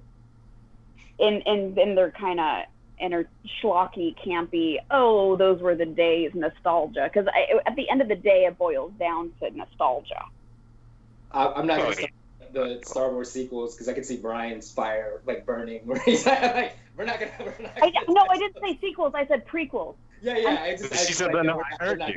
I heard you. We're nostalgic for the prequels right now. No, yeah. At the time, I was already a grown-ass man when the prequels came out, so I don't have any nostalgia towards Right. that. Well, you don't like Jar Jar Binks? Exactly. that. But he's a Sith Lord, don't you know? Jar Jar, I'm surprised there's not much more discussion about the problematic elements of Jar Jar Binks. No, I think that discussion's been had. I just don't like kids coming out saying, actually, the prequels is more of a genius. Like George Lucas, no, he fucking failed as a director. Fucking stupid ass movies. They're dumb. They're boring as hell. Have you guys heard the news about the Darth Maul actor? What about Ray him? Park? What about him? He got disassociated with all of his Darth Maul now. He accidentally posted like a dick pic to like Instagram or something, or like it was like his significant other, and they were doing things. I guess he chose to upload the wrong So photo. it was an accident? Yeah, and because he had so many kids following him, they had to remove him from being the voice actor for Darth Maul for the animated series and all that. No, he wasn't the voice actor. That's not Ray Park. I think for the animated series, I think they got the guy for Darth Maul. He mocapped Darth Maul for the finale of Clone Wars. They like mocapped him and like did a sequence with him. But if you're talking about the voice actor, that's a different actor. I'm curious. I'm sorry, we're so off topic now. But I'm curious, as someone who is a grown adult, watched the prequels, did not like them. Have you seen the animated follow-up shows? Are you enough into Star Wars where you still watch? I watched both of us, I guess. Matt hasn't. Yeah, I've seen them all. I've seen the 2D one, and that's what as someone who my has favorite. seen none of the shows, which ones have their charm? Like, which ones are your favorites? Well, the Genndy Tartakovsky Clone Wars. Yeah. The Clone Wars shorts he did are masterful. Yeah, those are really well done. They don't, even though they're set in the prequel universe, they actually feel more like classic Star Wars. They were Yeah. more Because cinematic. that's what he. Well, they're more cinematic, but also like the timing, the Yeah. aliens he chose. If it has the spirit of Star Wars, then it'll work. Because Star Wars was a scrappy Because, film. Real quick, this is the reason. Genndy Tartakovsky's wasn't a fan of the prequel because they were still coming out. He was like, I'm a fan of the original Star Wars, so I'm gonna make these like the original Star Wars. It's easy. It's just like, oh yeah, I'd make the same thing. And if anyone's learned anything, it's Genndy doesn't like to do he likes to do his own thing. Yeah. Right. But the 3D animated Clone Wars series that's more tied closely to the prequel series is actually it's a decent show. It's a really good show. They have really good writing, and all the issues you would have with I have with the original prequels, the show kind of like addresses and fixes and makes really interesting. Yeah. So I get behind that. I'm not like, oh, that show's no, the show works and it's fine. They managed to keep a lot of the writers from Clone Wars, the CG series, to Star Wars Rebels, and then to whatever the new Disney Plus one is. I think it's the Bad Bunch. Or something. Oh, Bad Bitch? Oh, Bad Bitch Star Wars? it's coming out. It's not out yet. Yeah, so A lot of they're able to keep the But yeah. writers. That's why it's so good. You know, you keep the Yeah, even Rebels, even though it's kiddier than the Clone Wars, it's still a decent show. It's not bad. Okay. See, in a lot of ways, I feel that the original energy of Star Wars that made this original trilogy so charming and such a big hit has moved beyond the movie format, and in the aughts or whenever, I feel like it moved to television, and now I think it's moving to, like, the real, like, the only benefit I feel to the current situation we're in, where the mouse owns Star Wars, is that they're able to work it into the parks, and that the parks experience seems to be really good for kids. And I feel like that's where the magic is going. Where, you know, that initial spark is kind of made its rounds, and that's my own personal interpretation of where we're at currently. So to get a little back on topic for us. Yeah, in my bed.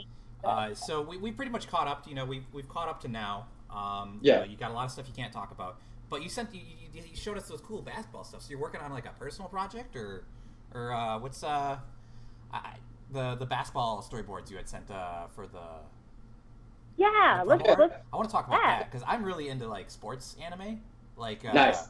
like like Kuroko no Basket and Yeah. Slam Dunk and Baby Step. Like I love all sports. It's just I feel like it's a genre that we really miss here in the States. We don't get any sports animation in the States, it feels like. I don't think at all.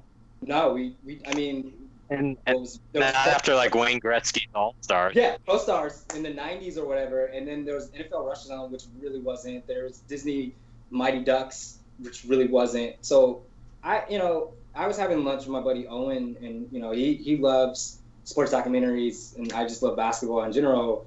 And he was like, "Have you seen this?" And I was like, "Have you seen this?" And so we just like kicking around stuff. But that stuff for me was just thinking, like I said, it was like I was just like, how do you storyboard basketball? How do you make basketball look good? And the basketball anime you listed, I hadn't watched any of them except the last one, Kuroko. No, I don't know the rest of that name, but I watched like a little. Oh, yeah. And I was like, what the fuck is this? Like, you guys, what do you like? Just like a guy was like dribbling the ball down, and he was like shifting like Dragon Ball Z in between, like, and I was like, no, that's not how that works. Like, you can't. But I do love the way they catch passes because I was just like they do the ball and the person like catches with one hand.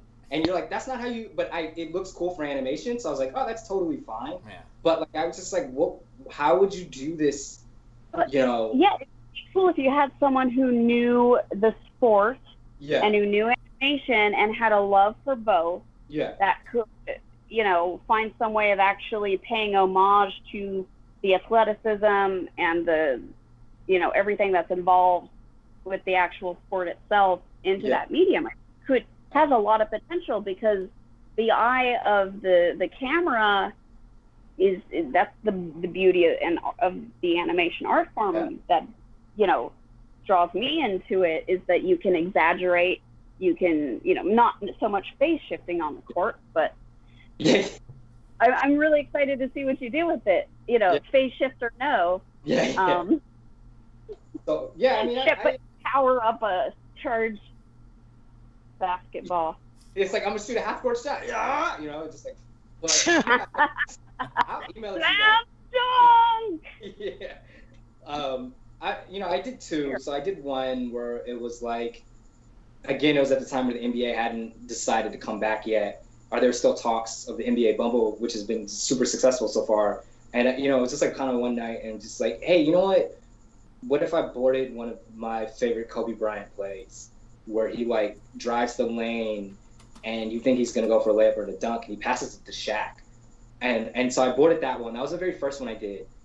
And I remember posting it on Twitter and people were just kind of like, yo, what the, like, I would love to see more of this. And I was like, fuck yeah, me too. Like I'd like to do more of this too, but I have a day job. So it was just like, I try to, just do something for myself. Like every, when we were working in the studio, before COVID, the first 2 hours, I'd come into work and the first 2 hours I would do my own thing and then I'd get started on work, right? So like I'd come in, do my stuff, get work started, and then boom. So I try to keep that. So like, let me board something for me. Let me board something that I would like to see.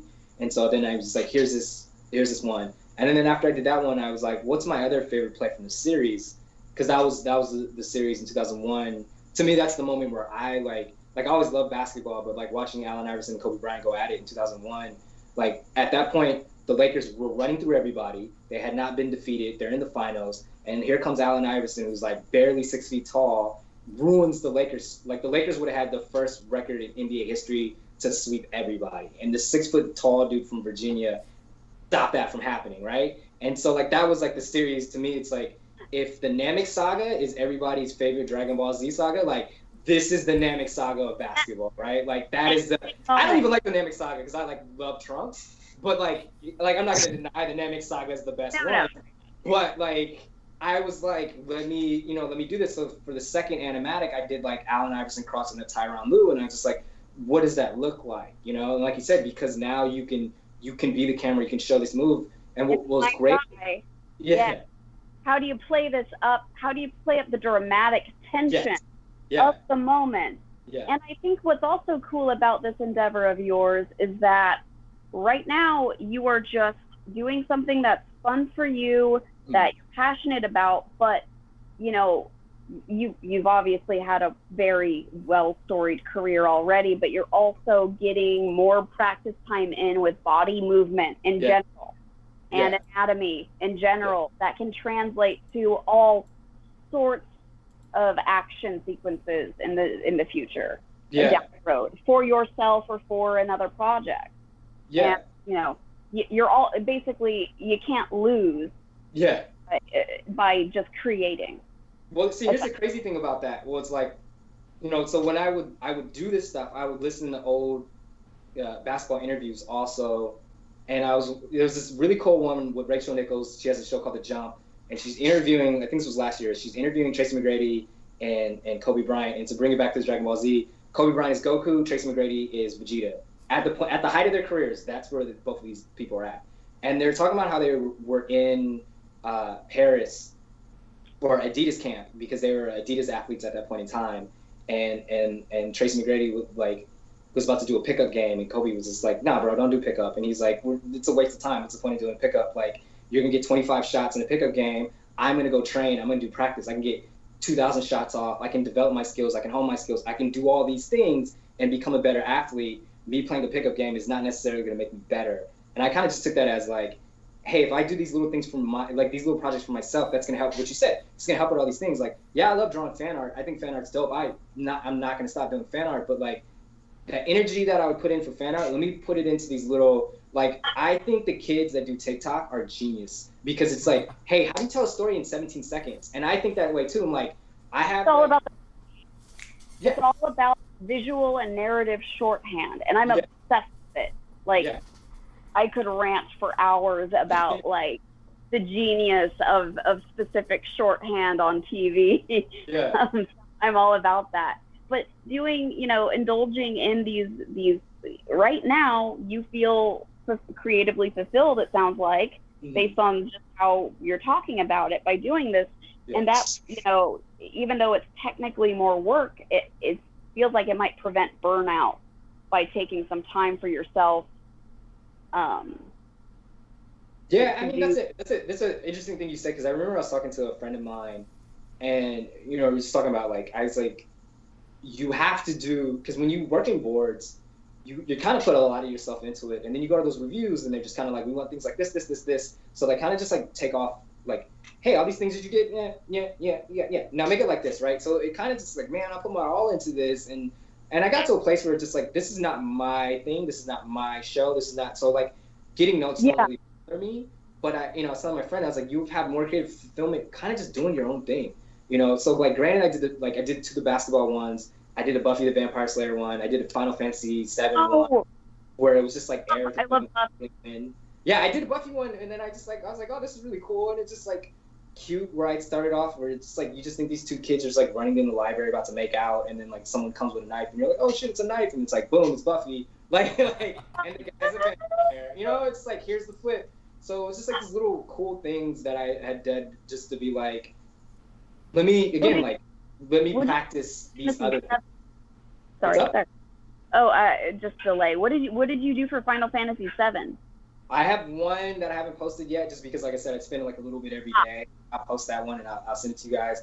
But I did a quick one of just like Aerith, like animating out of camera where she heals everyone, and like Tifa and Cloud are like surrounded by like Shinra soldiers.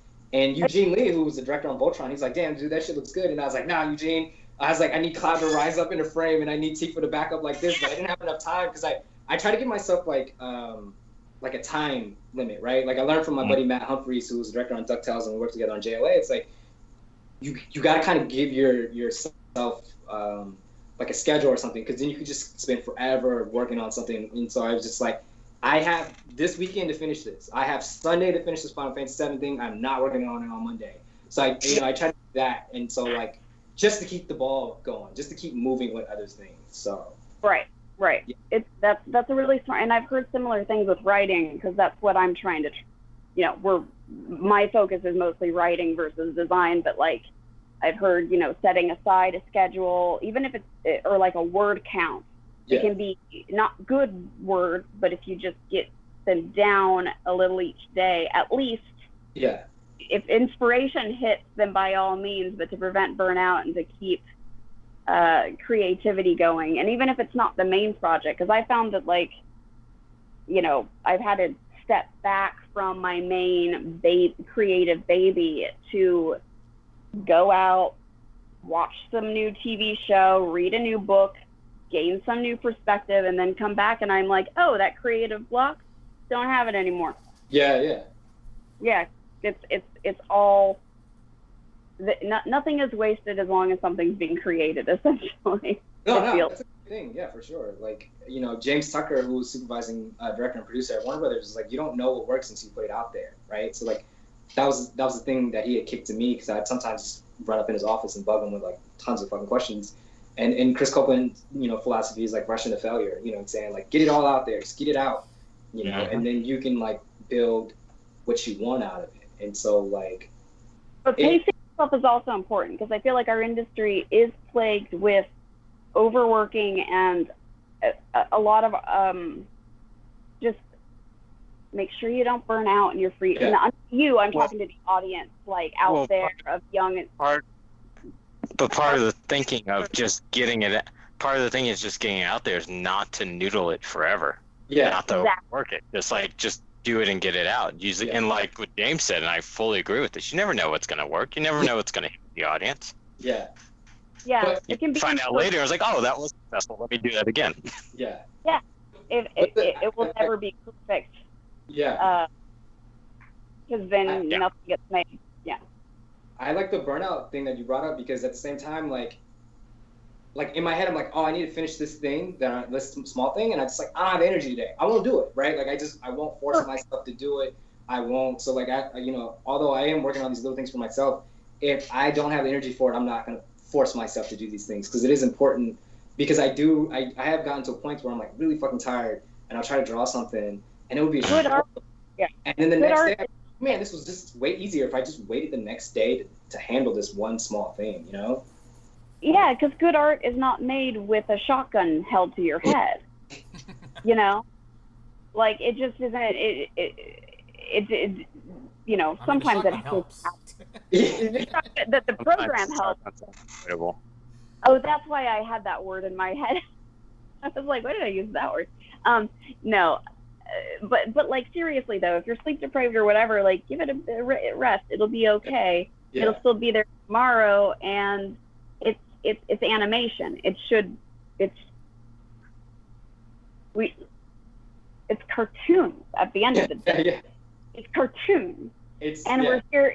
And if you're not having, like, if you're having a miserable time, if the crew is having a miserable time making a show, it's not going to have all those special little flair from everyone at all levels of production who are excited to give the show their all.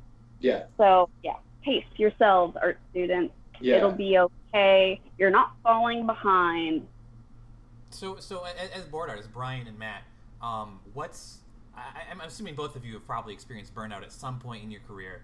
What is ultimately, like, just stepping away, but like, is there like, have you guys gone on any trips? Have you guys, you know, what helps you to like pull you away? Like games, movies, sports? Yeah, what are you currently procrastinating, but researching with? I'm in the middle of Last of Us 2, so there's that. How is that? How is that one? Stressful. You find any bugs? Yeah, a little too timely. Oh yeah, that too. Gotta love that timely zombie horror. Yeah. Mm-hmm. But no, that's good. Does the narrative hold up? Oh yeah, that's fine. I'm not done with it yet, but I'm in the middle of it. Are there still zombies? I didn't see any zombies from the trailers. Yeah, because like even with the original game, the cryptoids, the zombies, the infected are the least of your problems. The humans were the worst part. Right, which is why it's such a good game. How about you, Matt? What do you like to do? I mean, I feel like I'm in the middle of burnout, because that's like I really haven't had a break since like. Okay. You know, Batman, Teenage Mutant Ninja Turtles, and then I had a 3-month break to Young Justice. And at that point, Breath of the Wild came out, and I was playing Breath of the Wild, and I was like, this is amazing. But ever since Young Justice Season 3, like, I've been a nonstop project after project. But, like, I've been trying to figure out what that is to, like, kind of handle that. So, like, at the time, you know, again, before COVID, Saturdays would be like me and some buddies that worked at Marvel Animation. We would go play basketball Saturday mornings, and I do that. And Thursdays, the Simpsons crew would play at a park in North Hollywood, and those games would be intense. And the Simpsons crew were great because they would just be like, "We're playing till 2," and I'm like, my TV's not on air for 31 years. I'm like, my show's not on air for I can't just play basketball from 12 to 2. Like, I'm playing 12 to 1 and I'm going back to work, like, so I would, Right. You gotta. Yeah, it's all it goes. Or whatever. Yeah, man. And so I would go, just try to, the beauty to me of like, I know there's a lot of people that live for animation that live around Burbank, or, for me, I still live in Jefferson Park. And so, I'd go back to an area where no one fucking cares that you work in animation. My friends just know I draw. So it's just like, I'm out of the bubble. I'm out of the world. So I try not to think about it. Try not to have conversations about work on the weekends, or try to, if someone does. We're sorry about that. Yeah. It's funny we're talking about it. It's like, I already, I prepared for that because you guys were just like, hey, let's do this thing, right? So like, it's not a big deal. But like, that's kind of trying to handle it. It's just like, try to do all the things that I like to do, So like, I'm on my second playthrough of Final Fantasy VII. I'll probably do a third to do hard mode. And just, I think that's how you stop burnout, of just like rest when you need to and just indulge and engage in the stuff that you love doing in whatever period of time that you're allowing yourself to indulge in that shit. Yeah. Right. No, that's good advice. I just realized, did you say you live in Jefferson Park? Is that like down near by USC? Yeah. I live right off of 37th Place. You're not far from it at all. Western and 37th Place for like a year. Uh-huh. Yeah, that's a neighborhood where no one cares if you work in animation. Yeah. Well, that's where we grew up. Yeah. Okay. Yeah. Well, I legit lived out there for like when I first moved out here. I lived out there, and in between Koreatown and Jefferson Park for a good 2 years. Yeah. Because everyone thinks like LA is just Hollywood. I'm like, nah. Yeah. I grew up in the city. There was nothing Hollywood about growing up in LA. Not at Y'all all. ever been to the Walmart? That one that like post-apocalyptic Walmart. You talking about the one in the Crenshaw Mall? It's gone. Yeah. So time out real quick. I have never been more like, is this The Last of Us? And I just, am I dreaming? At that Walmart. Sorry. So, yeah. Tangent.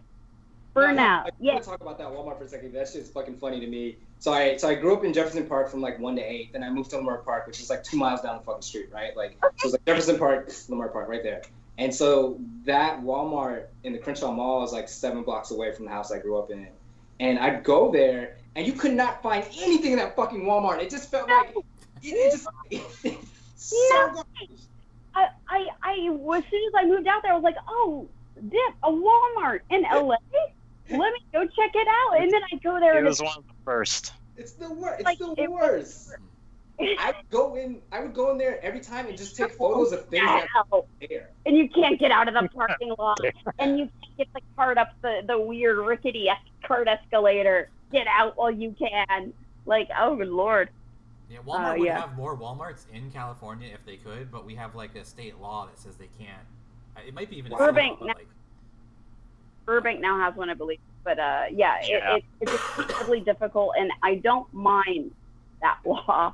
To be fair, I'm from Texas, so I miss HEB more than anything in the whole wide world. It's a grocery store chain where they make fresh tortillas and have a really just everyone from Texas misses HEB, but they don't have bad business practices like Walmart does. Yeah, that's good. Yeah, makes a difference. So I think we're pretty close to the end here. Would you down for some viewer questions? Sure, yeah, why not? Sorry for all the random rambling. Yeah, Walmart's and We're just teaching about Walmart now. Time for some viewers. So much about everything at this podcast. First podcast, we're complaining about the Crenshaw Mall Walmart that does not exist. Y'all asked me to come back to. Wait, that Walmart's not there anymore? No, they robbed that Walmart so much they shut it down. Good. Like, people in the Really? They're gonna Holy have to, shit. It's such a shame because that like mall has nothing. Like I don't know what's worse, the Burbank Mall or the Crenshaw Mall. Like it's a toss up at this point. Yeah. I feel like you're good. If a zombie outbreak is going to happen in LA, it's going to be at that Crenshaw Walmart. Malls in general are like dying outside like the Westfields, which bought like everything. Yeah. Both of you were questions before I continue talking about Walmart. Let's go. Okay. Questions we got. Okay, so we got that one guy. He wants to talk about portfolios a little bit.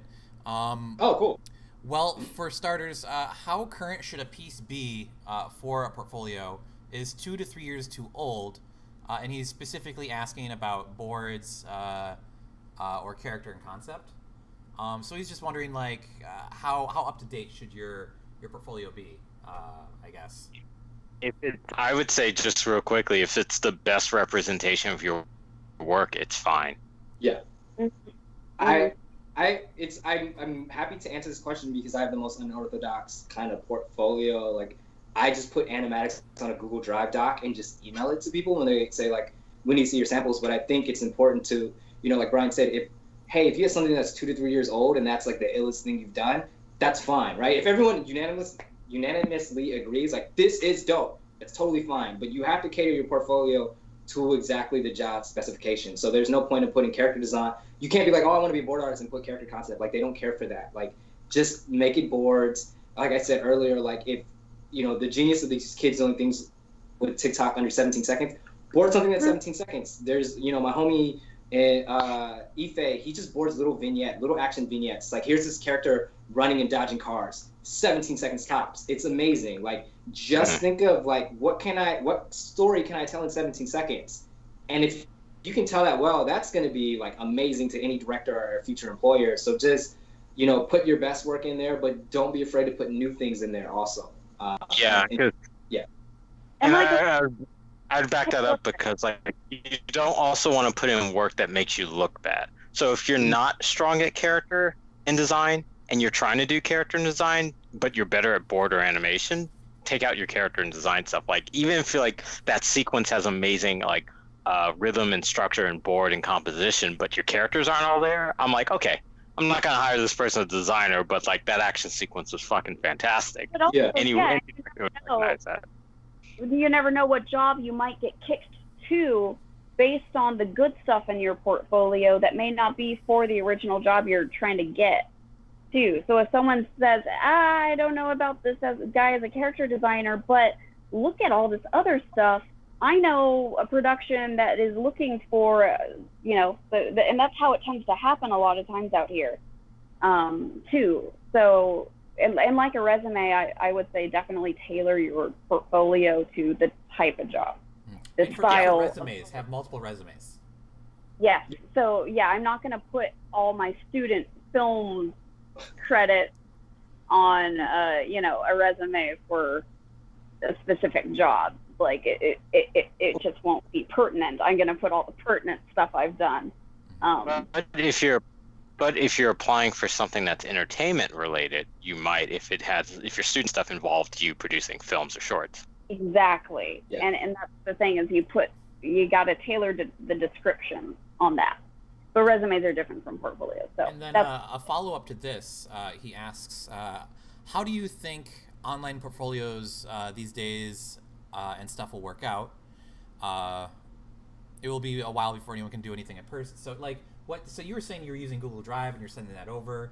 What outlets do you like as artists, Matt and Brian? What do you guys like? Instagram the most? Do you guys like Twitter, DeviantArt? What are you guys using to like? Get your art out there. Yeah, for your followers, I guess. Brian, do you want to go first? Sure. I've mainly, I used to use DeviantArt because like most of my old stuff is out there, but I've had to send like emails of board samples I've done, like PDFs when I'm applying for a job. But the other thing I did, I just made a reel of a lot of my animation work. And I made a couple of YouTube examples of like my board animatic work, and that's about all I have at this point. So I just made a couple of videos. More people have more stuff than me, and they present better, but I'm bad at that.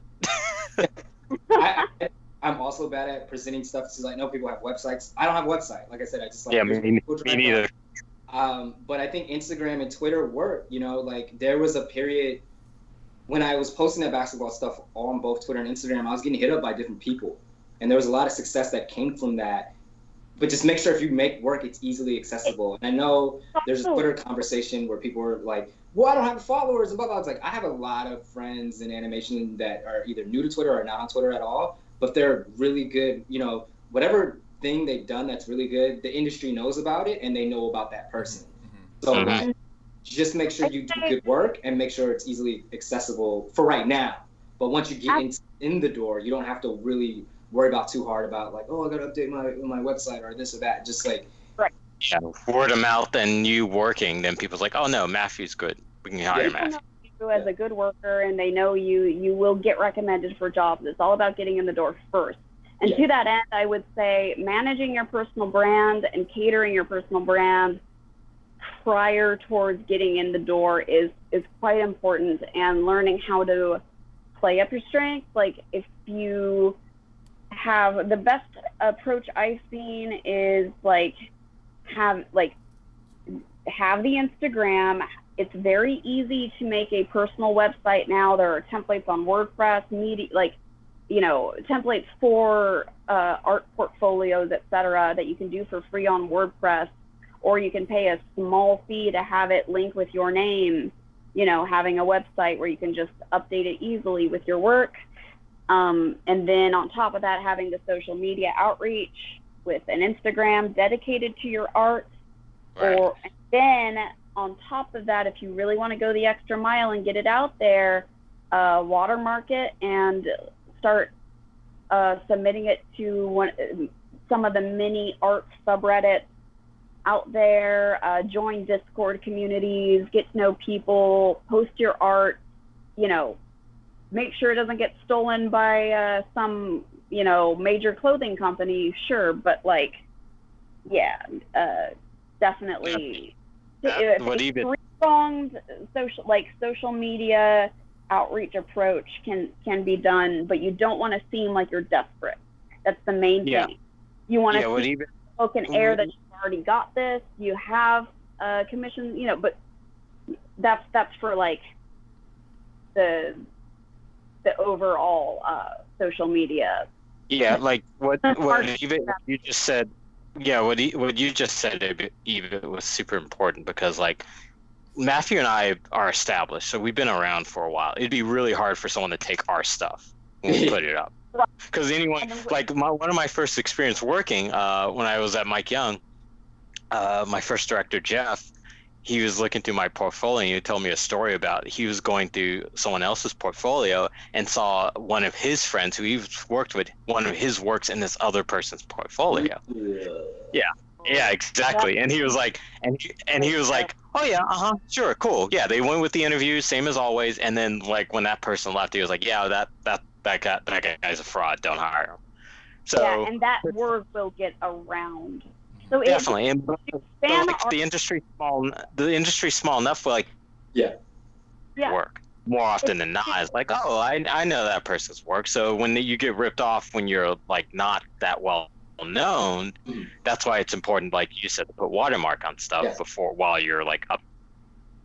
Just make sure there's a paper trail that it's yours, because even companies like Urban Outfitters has been known to take Shopko does it. All of Target these does stores it, major chains, because they would, as young artists, they know we're all broke. They know we don't have the resources or a personal lawyer or an army of personal lawyers we can hire to defend our creative property. But the best thing you can do is just have follow-up work so that there is an established art style. Also, for animation portfolios, showing that you can do a varied amount of art styles, I've heard, is good. It'll help you get work if that's the goal, is to land a job. Yeah. The other reason it's important to also put your work out there, because if you're also known online, even if someone does rip off your work, because it happens, I've had one of my pieces ripped off as well. It's that once your work gets ripped off, someone else online will be like, "Hey, I know whose work that is," and they'll contact you. Sometimes they'll be like, "Hey, is that?" Yeah, you know, creating enough visibility for yourself is also protection. It's a double-edged sword, because like not only you're more likely to have one of your pieces ripped off, but also you're more likely to be protected because people will know your stuff. Yeah. Exactly. And there are, people are getting more diligent, I've noticed, on places like because of this phenomenon of those karma accounts or those follower bots who will just take and repost the artist's work without their consent. Now there seems to be more, among just regular people, a trend of being like, hey, credit your original artist, and a link to their work in the comments. So those vigilantes out there are very helpful to have in your. So we have two more questions. What project do you wish that you could have worked on, present or past, that you did not? Is this for me or both you and Brian? For you, Matt. It's for you, Matt. One, I would say, like at WB, I know I really want to do Batman Hush, and I was doing Young Justice, so I wasn't able to do Hush. I was kind of bummed out about it. So I guess that kind of answers the present. In past, I would have loved to done X-Men in the animated series. Like, I would love to just like go back in time. I did talk to Larry Houston at like LA Comic-Con, and I was like, dude, I want to bring the show back. Like, and they do too, you know. Like, I just posted that the other day. I was like, man, they should really just redo the show. Just redo it. Like, I think it's all there. Just like streamline the designs for animation. Like, the stories are still there, and the stories are still relevant. Apparently, it's someone at Disney's considering it, so might see it. The thing rebooted constantly. When I was at Mike Young a few years back, we actually had Will Smith and his now, I guess, I don't know if it's his ex-wife now or whatever, but they both toured the studio. They were looking at the studio to buy it because they had made Jaden Smith, right? That he had he had his own little animated series. So it was right around the time they were shopping around to get that made, and so they were just looking around to buy a studio. Shopping around for a studio for your kids. Yeah. I love every part of that sentence where you're just like, is he still married to Jada? Also, by the way, I thought they had an open relationship. Might as well. I mean, it might as well use your resources. Wow. Yeah. Studio for your kids. Who does that? Like, come on, honey. Let's go see if we can buy an animation. I mean, they're stupid rich. Yeah. Oh yeah. I mean, it's like a whoa. You know. Oh god. But that was the question, right? Past or present? Yeah, past or present. I think that's a good answer. And then Eric Paintbrough, one of our regulars.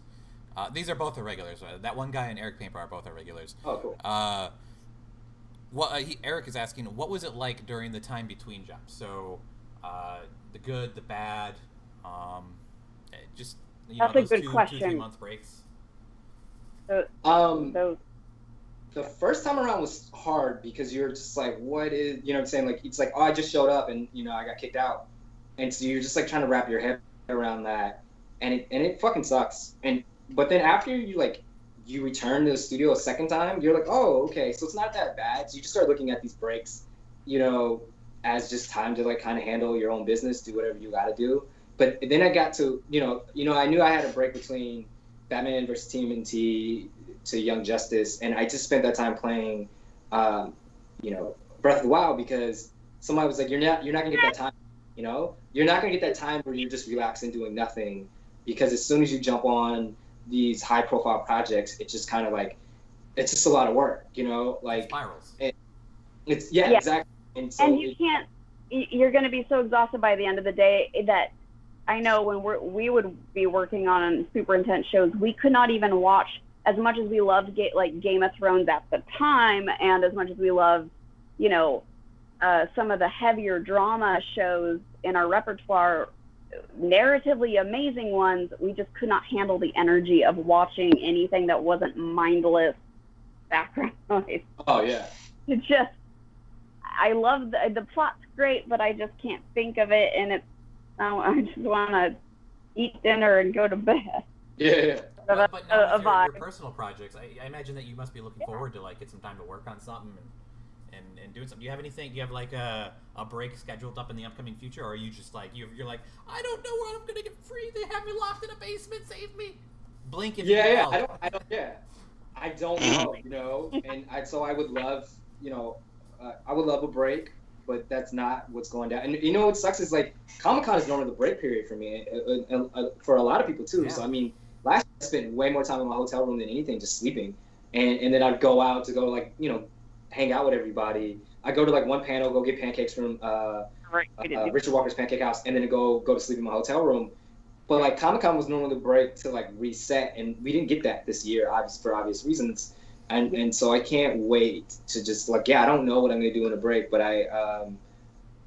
but to the point of what I want to say is like, if you're ever in a point where you just got hired in animation and you got like go from your job, like don't take it personal. You just gotta look at it at this point. It's like, all right, this is my level up, right? Like this is the point where I level up, because you know It's when I was the first.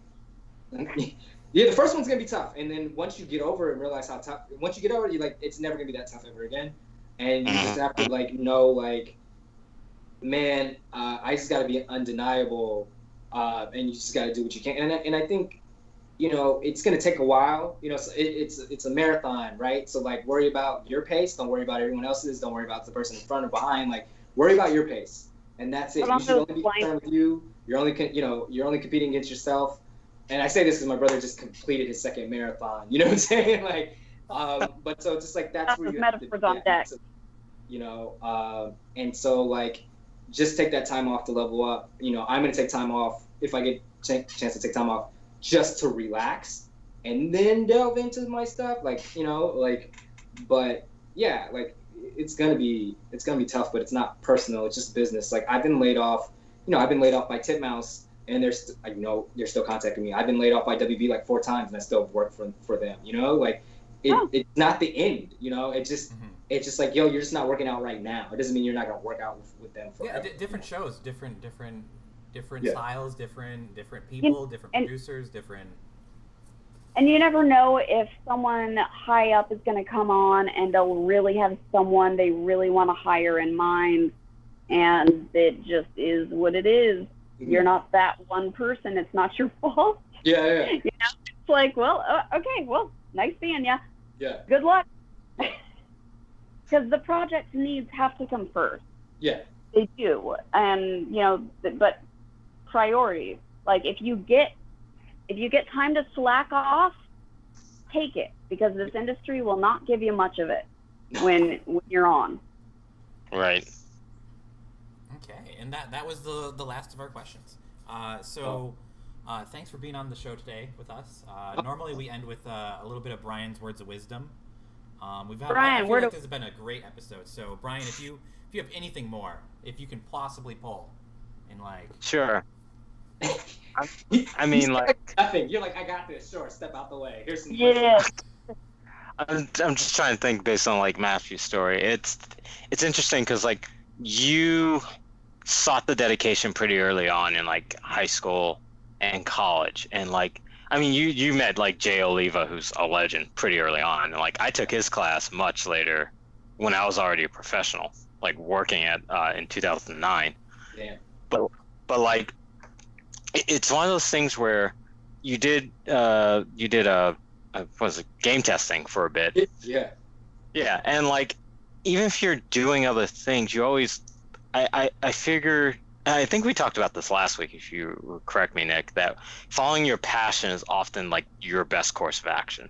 So if you're passionate about animation, learn the steps, learn who you need to talk to, just do it.